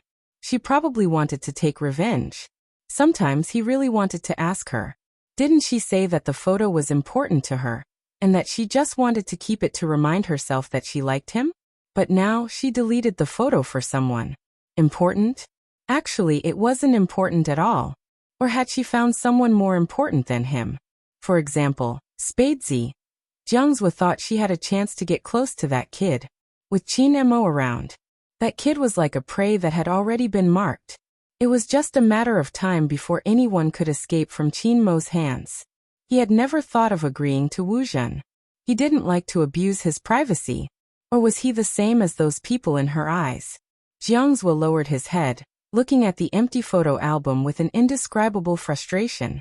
Shui Yaoyao saw his expression and thought he was still worried. I don't have a computer, and I can show you my email. There are no backups. I know I'm not trustworthy in front of you. You can take your time to test me. Does Your Highness Jiao know about such a huge sacrifice? Jiang's laughed again, but this time, his fringe covered his face. Shui Yaoyao's gaze froze. She doesn't need to know. But she had to tell Her Highness Jiao that Wu Zhen was investigating. How touching. The last trace of warmth in Jiang's eyes was sucked away. He suddenly bent over and bit Yaoyao's lips. The scent that belonged to a man poured in at once. At that moment, Shui Yaoyao's mind went blank. When she looked at him again, she realized that the vengeance had begun. Far away in the county hospital, Wu Zhen looked at her phone that had been hung up. When he called again, the other side didn't even pick up. Even the look in his eyes changed. She clutched her phone tightly in her hand. What was going on with Jiangzhua? Sumei saw that she could not get through and knew that something was wrong. She said, Young Master Zhang's phone is not working. Miss Wu, you can try to find someone else. The rank of the troops stationed in the county should be very low. It could be your friend or old Wu's friend. Wu Zhen had wanted to get Jiangzhua to do it quickly since the Jiang family's military power was second only to the Qin family. But Sumei was right. There was no need to hire a broadsword for such a small place. After thinking it through, Wu Zhen dialed her grandfather's number.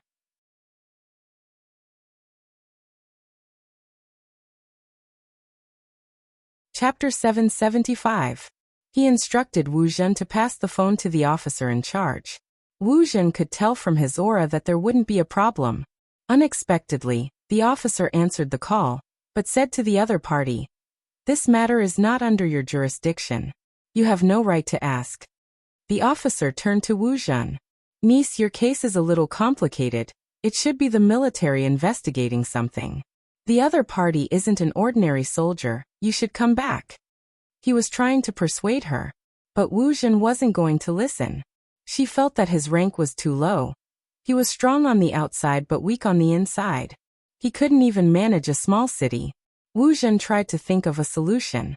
The leading officer swept her a glance. He took out his phone and sent a message. Young master, all the information has been sealed.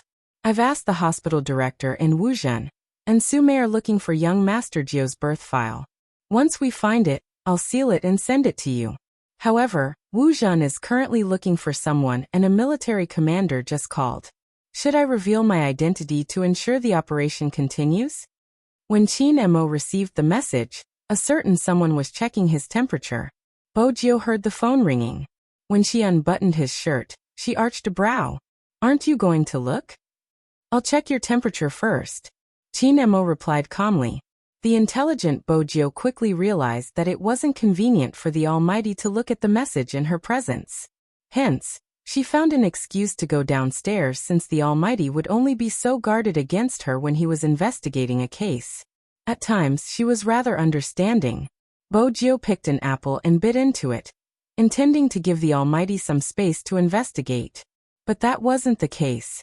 She would never have expected Qin Mo to be investigating the birth of this body. Qin Mo turned on his phone. While the youngster wasn't around, he made a call. The Special Forces soldier picked up immediately. Young master, don't reveal your identity, look for the file personally. Once you find it, don't look at it. As for the rest, let her cause trouble. Qin Mo's voice was calm.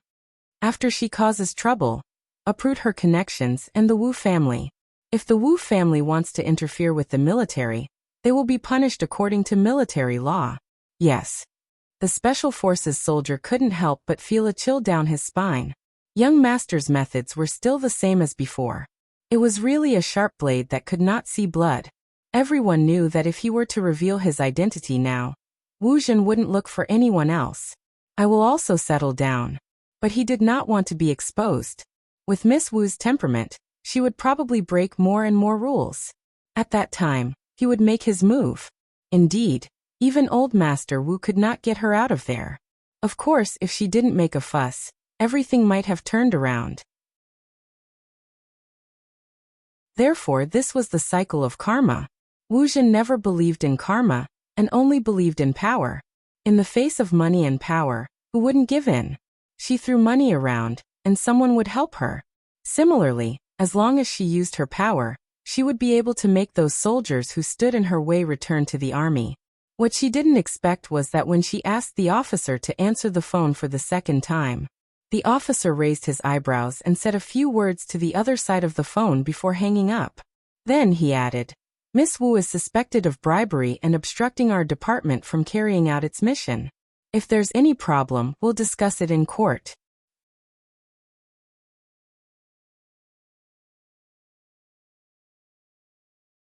Chapter 776. The military had always been swift in their execution. The moment he finished his sentence, someone pressed down on Wu Zhen's hand. Wu Zhen had never been treated in such a manner. In the past, she had been the one arresting others. Who could arrest her? She was the sole heir of the Wu family. Do you know who I am? How dare you send me to the military court? Wu Zhen narrowed her eyes, her voice turning cold. I'm here to investigate a case. Since when did the military have the right to arrest a police officer? If you aren't clear about your duties, call your regiment commander. You won't be able to bear the consequences of offending someone you can't afford to offend. The soldier swept her a glance, his tone indifferent. Miss Wu, you don't have to worry. What consequences can there be for me to carry out my duties? Instead, after being fired, you refused to hand over your badge and obstructed the military's mission. You even found a bunch of people to make me answer the phone. As a businessman, when can the Wu family command the military? Or does Miss Wu think it's fine for you to abuse your power with your family's power? Wu Zhen lifted her lids. You're from the crime squad? Did Director Huang ask you to come? She hadn't thought about Qin Mo, because Wu Zhen felt that she had done it without anyone knowing. Unless it was someone from the crime squad who had been trying to push her out. That was why they came up with such an excuse. She knew Fatty Huang didn't like her. Her grandfather had said that if Fatty Huang made her leave the crime squad, he would definitely find a chance to get revenge for her. Hence, Fatty Huang bore a grudge against her. Wu Zhen narrowed her eyes, scoffing coldly. I'm just here to investigate something. It has nothing to do with the crime squad. What right do you have to control me? The soldier watched her, wondering how she managed to get into the police academy. She was an insult to the profession.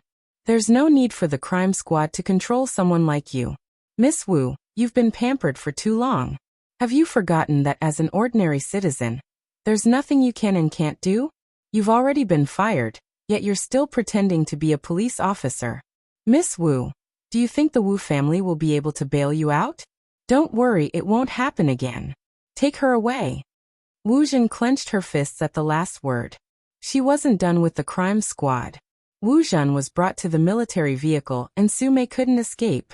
Those who stayed behind continued to look through the files. All of a sudden, only the sound of paper flipping could be heard.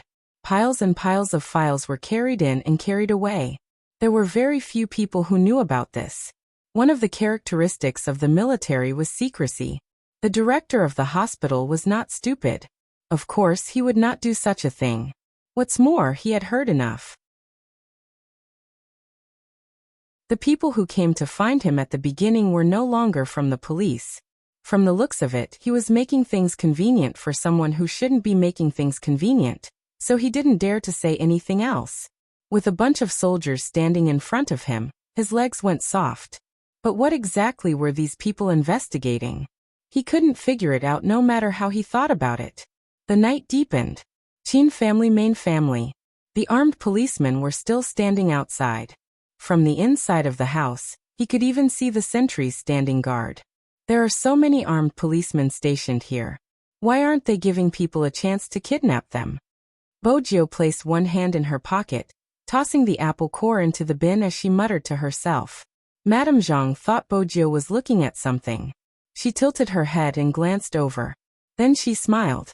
Young Master Jiu, do you think the courtyard is too quiet at night? That's right. Bojiu lifted her lips, calm and composed. She didn't reveal her intention to kidnap them at all. Madame Zhang held a plate of freshly cut oranges in her hands. She must have seen Bojiu munching on the apple, and couldn't help cutting a plate of oranges. She knew young Master Jiu had a big appetite. I think it's too quiet too. Fortunately, young Master Jiu is here. Madame Zhang couldn't help but smile as she spoke. Madame is rarely at home and boss is always in the army. Young Master usually eats alone, so there aren't many lively times at home. But it's different now that young Master Jiu is here. Young Master's appetite is obviously much bigger than before, and he even smiles occasionally. Even though young Master doesn't say it, as a servant, I know that young Master likes young Master Jiu's presence. Even Madame is very grateful to young Master Jiu for accompanying young Master. After all, young Master's personality is indeed difficult to get along with, so I hope that young Master Jiu can be more forgiving in the future. Bojiu took the oranges from Madame Zhang's hands and smiled lightly. Madam, don't worry. I'm the kind of person who knows what I'm doing. I know how Brother Mo treats me. Similarly, how important that person was to her. She knew it clearly. There were many things. She didn't want to scheme anymore, and she didn't want to be on guard anymore. If it had been someone else, she would have made sure nothing would go wrong. But that was Qin Mo. That was the Qin Mo who had accompanied her for 3 years and 2 months when she was young. That was the Qin Mo who wanted her to kidnap him and leave without a care for anything else. That wasn't someone else. Bojiu fiddled with one of the oranges. If she was destined to live in darkness for the rest of her life, she hoped that the lamp named Qin Mo couldn't be extinguished, even if they became enemies one day. He was also the most important person to her, and the person she couldn't bear to drag into the darkness to accompany her. Madame Zhang watched the gentle smile on the youngster's face, and heaved a sigh of relief. After all, young Master hadn't seemed happy when he had returned yesterday. I'll have to trouble young Master Jiu to take care of young Master today. Honestly, I was shocked when young Master Jiu appeared in the morning. Speaking of which, young Master Jiu, how exactly did you come in? I clearly remember that I locked all the doors. Bojiu touched the bridge of her nose. In order to maintain Madame Zhang's impression of her as an understanding person, she didn't want to tell her about climbing the wall. Bojiu changed to a more tactful way of saying, The back door wasn't locked. You must have forgotten. Back door? Madame Zhang was still trying to recall. Bojiu had already carried the oranges upstairs. Hey, wait, young Master Jiu, where's the back door? Of course, Bojiu wouldn't turn back. How was she going to explain?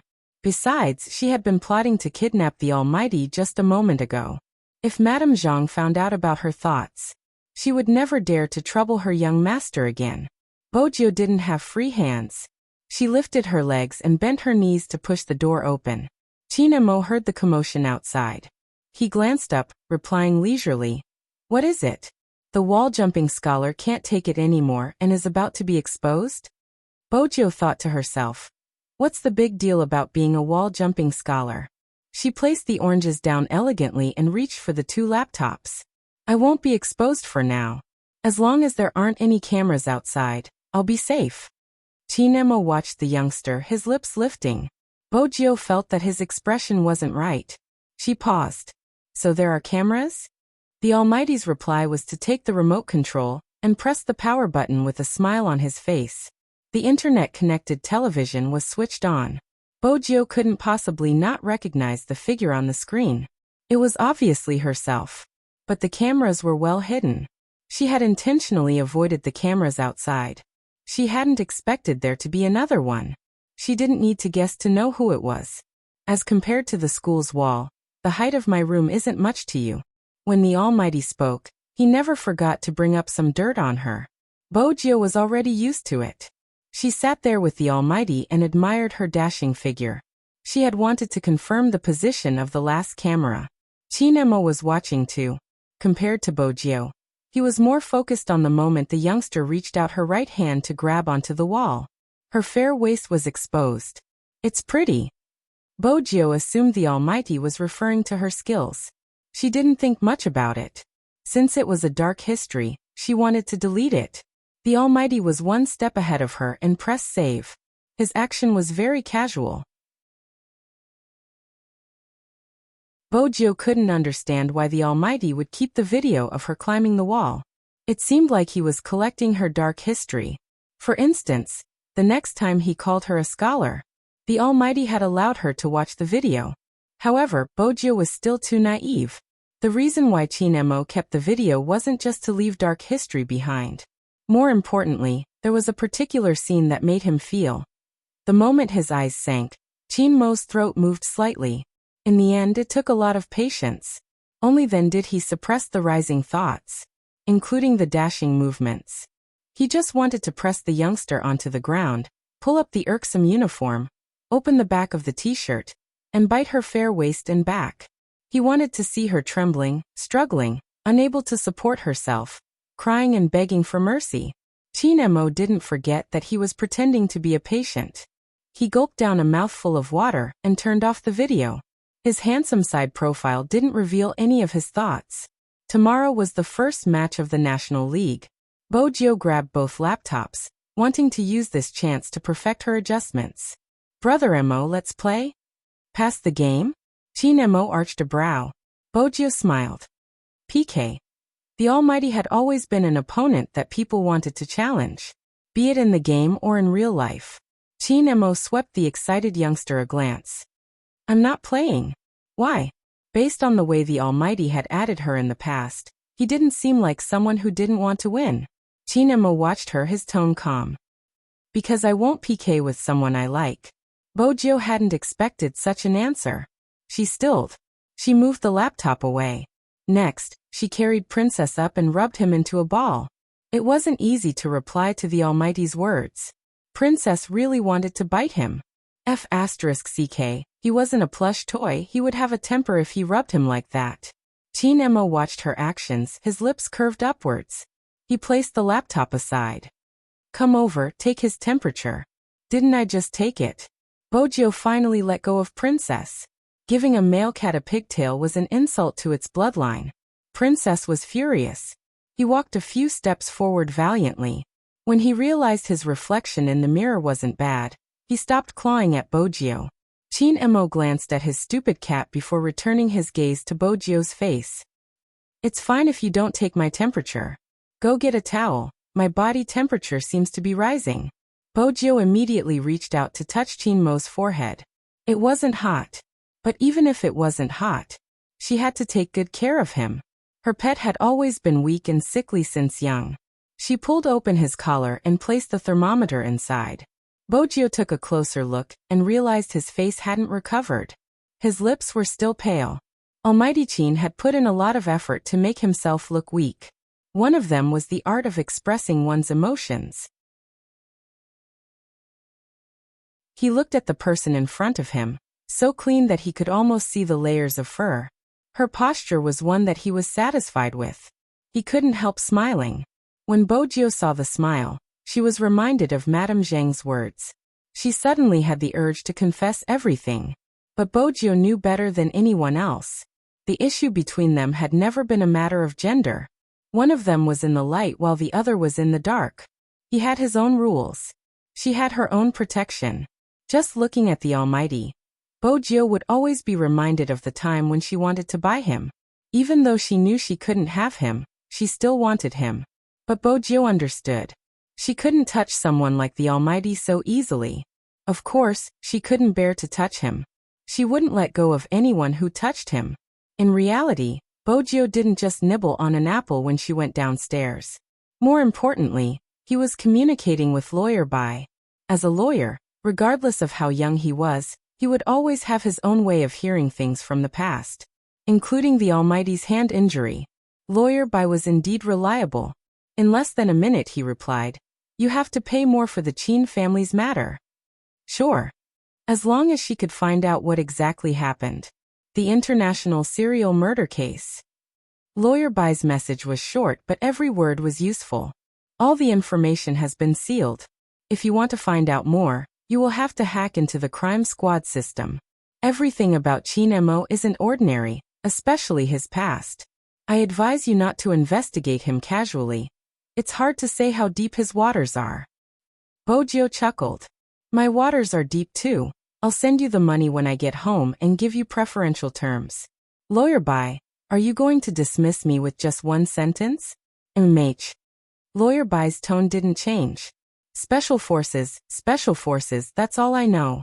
From a lawyer's perspective, the case wasn't handled perfectly because Chin Mo misunderstood someone. But no one knows why he jumped into the water to save a criminal. This is an international case and it's hard to investigate the cause of his injury. You can only rely on analysis. But there is one thing, ever since that day he hasn't been involved in the crime squad, he has been playing esports and managing the Chin group. Lawyer Bai's tone didn't change at all. Lawyer Bai's tone didn't change. This meant that the case was a knot in the Almighty's heart. As long as she knew the details of the case, she would be able to find out why the Almighty's hand was injured. Bojio lowered her lids, still looking like the youngster. But there was only one thought in her mind.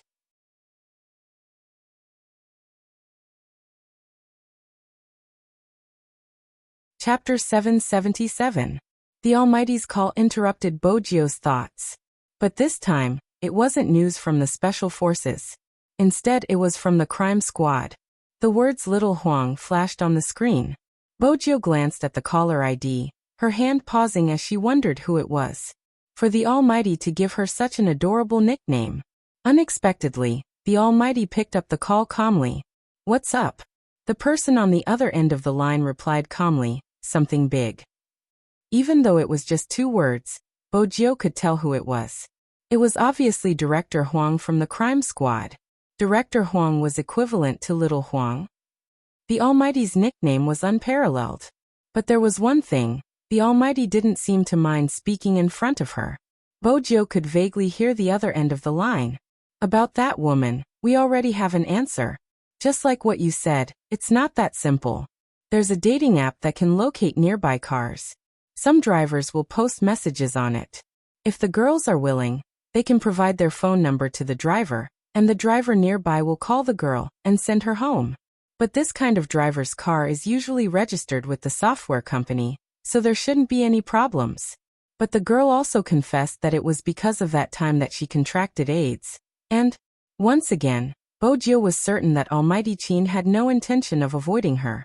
Because when Director Huang paused he asked, "And what?" "And we've checked. The car she left her phone number in doesn't seem to be the same car that came to pick her up. Although the driver also drove a BMW, it was clearly recorded on his dashcam that day that he picked up another girl. After sending her home, he also went home, so we ruled out the possibility of that person committing the crime. After the people below told the woman about this, she was in a bad mood. She said she didn't expect that note to be real. Chin Mo's gaze sharpened. What note? There was a note left at the hotel. At first, she didn't pay much attention to it. She thought it was a joke, but now that she thought about it, it was all premeditated. Because there was a line written on the note. Guess who's going to be the next one to get sick? Director Huang's voice was clearly softer as he spoke. Because if everything was premeditated, then the nature of this matter would be different. Who do you think will be next? It was obvious that this was a serial case. And if it is such a case, the perpetrator would then become a very unstable propagator. The AIDS in his body was his best killing weapon. Bo Jiu had wanted to display her professionalism and respect the Almighty's privacy. However, the Almighty had no intention of letting her go. He even directly asked about the details of the case. Where did they have sex? Do you have the relevant hotel records? It's useless. The woman said she used her ID card to book the room because the man said he forgot to take the red wine in the car and wanted to get it first. He asked her to send the room number to his phone after she booked the room. That's not going to help. Bojo couldn't help whistling. This whistle was coincidentally heard by the minion. His eyes widened, and his round and bulging body exclaimed, "What's going on?" Chin Mo swept the youngster a glance, replying calmly, "My cat." Director Huang felt that the answer was an insult to his intelligence. Whose cat would whistle? Just as he was about to question him, a cat's meow came from the other side. Bojo pulled Princess over, caressing him. Princess wasn't just meowing, it wasn't just the tip of his hair. Did she think he didn't have a temper by caressing him? Chin Mo still looked sick, but his voice made them clench their teeth. You should have heard it, he isn't peaceful today. Not only did this sentence tarnish his pet's reputation, it also caused Director Huang to swallow all the questions in his mind. She said listlessly, "Then ask your cat why it whistles." Chin Mo replied slowly, "We'll discuss that later." The hotel corridor didn't capture the man's face? No, it's not because he was in disguise, but because there were too many people at the hotel that night. He followed a lot of people into the elevator, and after he got out of the elevator, he kept his head down, so the cameras didn't catch anything. Director Huang clenched his teeth. It was obvious how much of a headache this case was for him. Chin Mo replied faintly, "Got it." He prepared to hang up. Director Huang sighed. "Can't you give me some psychological profiling so that I can arrest him?" "Yes, I'll send it to you later." With that, he hung up and looked at the youngster in front of him. "Tell me, why did you whistle just now?" Bojo smiled faintly. The two of them went to the hotel, and the girl paid the bill. The man is either handsome or rich. Chin Mo arched a brow. "What do you mean?" Bojo placed her laptop down. "For example, handsome men like me and Brother Mo. There are many who want to give birth to our babies. If they can sleep with us, they wouldn't care about the money." It was the same logic as if the Almighty was willing to be kidnapped by her. But she had to leave a sum of money behind. Compared to the money, the Almighty was more important. "Tell me about the second scenario." The youngster leaned against the balcony and sat on it. That posture was very handsome. She lifted the corner of her lips, and the mole under her eyes was very obvious at that moment. The girl thinks that the guy is too rich, so she wants to cast a long line to catch a big fish. That's why she doesn't care about the small things, because she thinks that the guy will give her more than that. Brother Mo, you're a psychology major, so you should be able to guess what I'm saying. Besides, your phone's volume isn't low, and it's impossible for a boyfriend and girlfriend to make an appointment through a dating app. So the first thing to eliminate is the possibility of an intimate relationship between the two of them. That leaves only handsomeness and money to make the girl pay for a room. But I guess the latter is more likely. Chin Mo glanced up, gesturing for the youngster to continue. Bojo tilted her head, exuding the devilish aura of a playboy. If I was the one getting a room with a girl, I definitely wouldn't think of bringing red wine. This is the style of a rich person, driving a luxurious car with a bottle of good wine. It would be best if the clothes on her body were expensive as well. That way more people would be hooked since some girls care about such things. I'm guessing that the victim must have a strong sense of pride. Her monthly salary isn't enough, but she would spend $2,000 to $3,000 on cosmetics and $10,000 to $20,000 on luxurious items. She wants to be a phoenix without sewing. These are the most basic thoughts of a person. I can't judge if it's right or wrong, but it's obvious that the culprit is targeting this mentality of the girl. Because these girls aren't guarded against the rich, they would sleep with him on the first day. Bojo had never imagined that one day, she would be sitting together with the Almighty to discuss a case. Furthermore, they would be acting as friends. It was a unique experience and feeling. It was easy to feel a sense of excitement that she had never felt before. But very quickly, the excitement was extinguished by the Almighty's words. What if you were the one getting a room with a girl? Chin Mo tilted his head, his voice cold. I didn't know you had such thoughts. Bojo paused, feeling a little guilty. It was just an analogy. It seems like you aren't good at physics, you should start learning Chinese again. Chin Mo's gaze didn't warm up. Who taught you to make such an analogy? Bojo felt that it was better not to talk about academics. Bojo felt that it was better not to talk about academic matters. She leaned closer to him and smiled.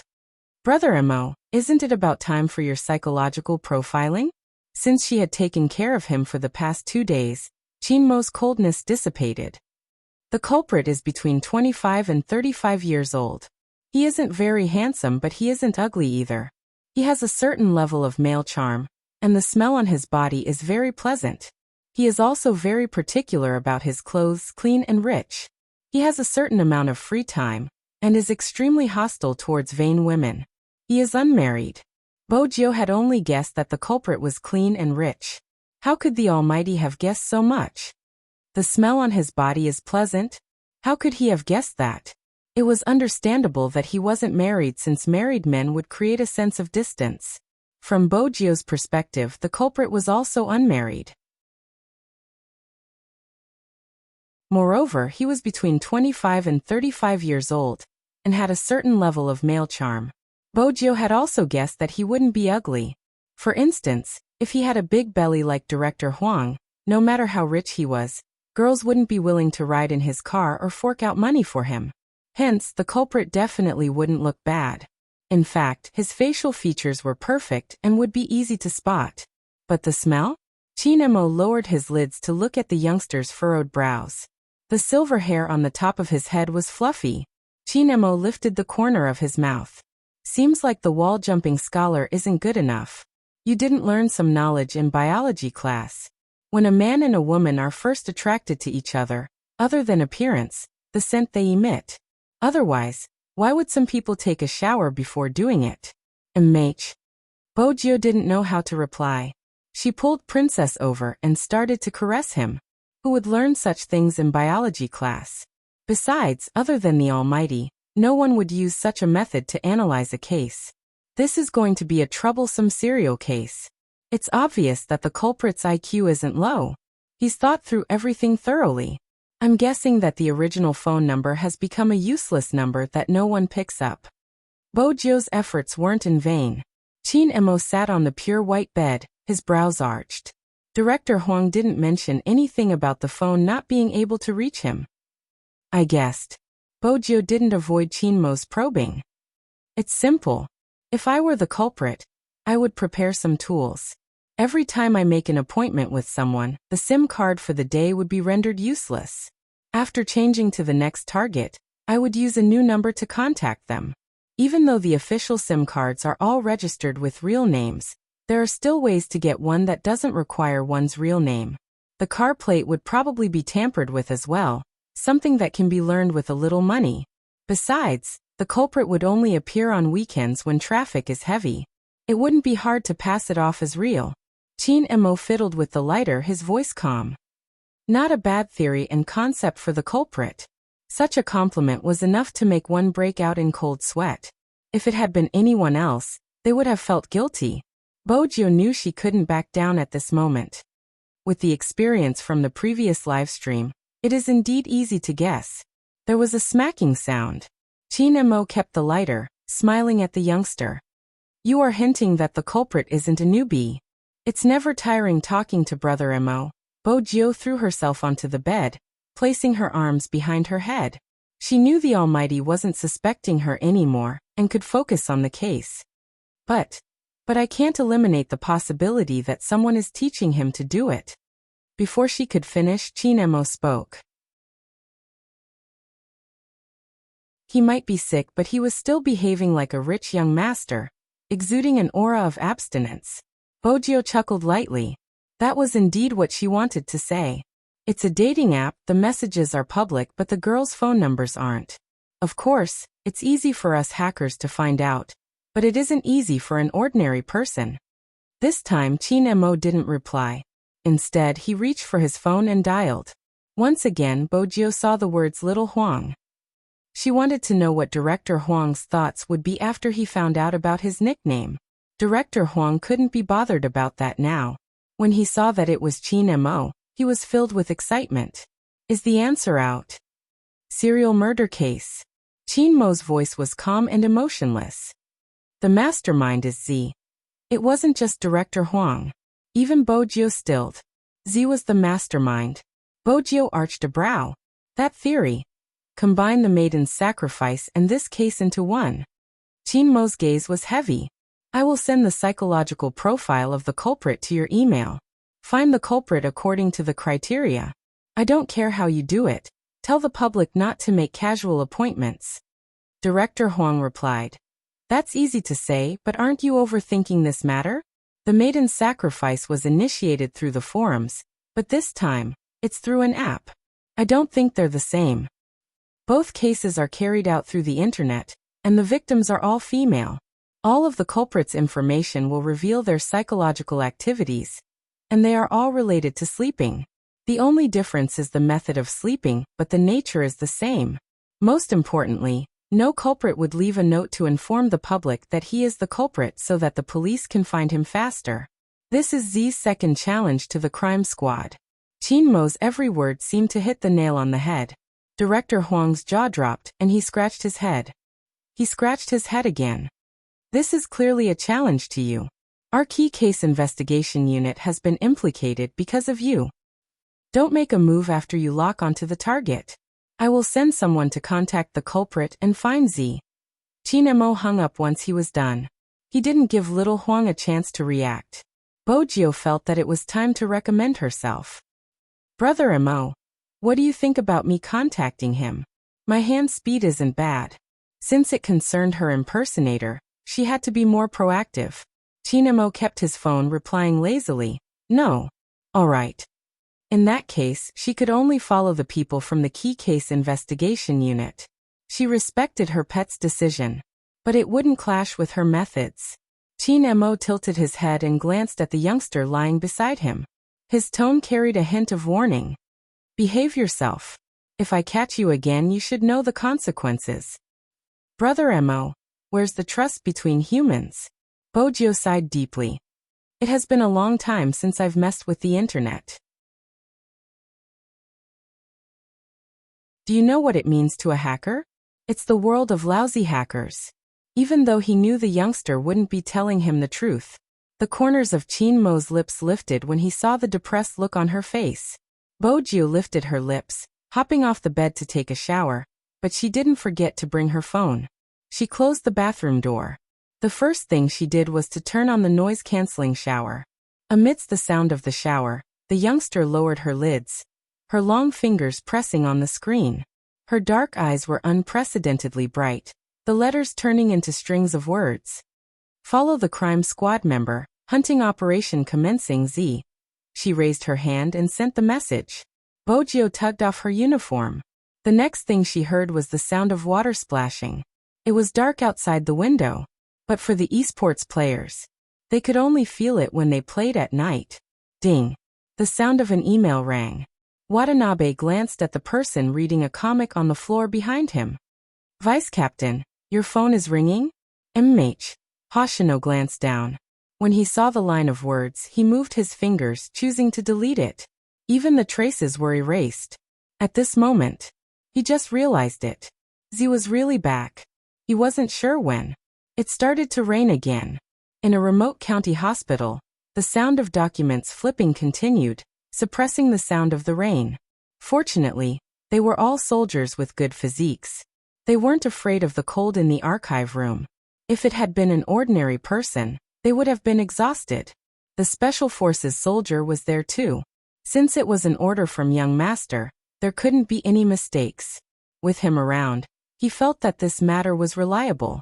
But it was undeniable that there were too many documents to check, and they could only rely on manual labor. There weren't any shortcuts. Just when he thought they would have to check for another night to find what they were looking for, a voice rang out. You're tuning in to the Echoes of the Heart YouTube channel. Don't forget to subscribe and join us on this journey to catch the most captivating stories.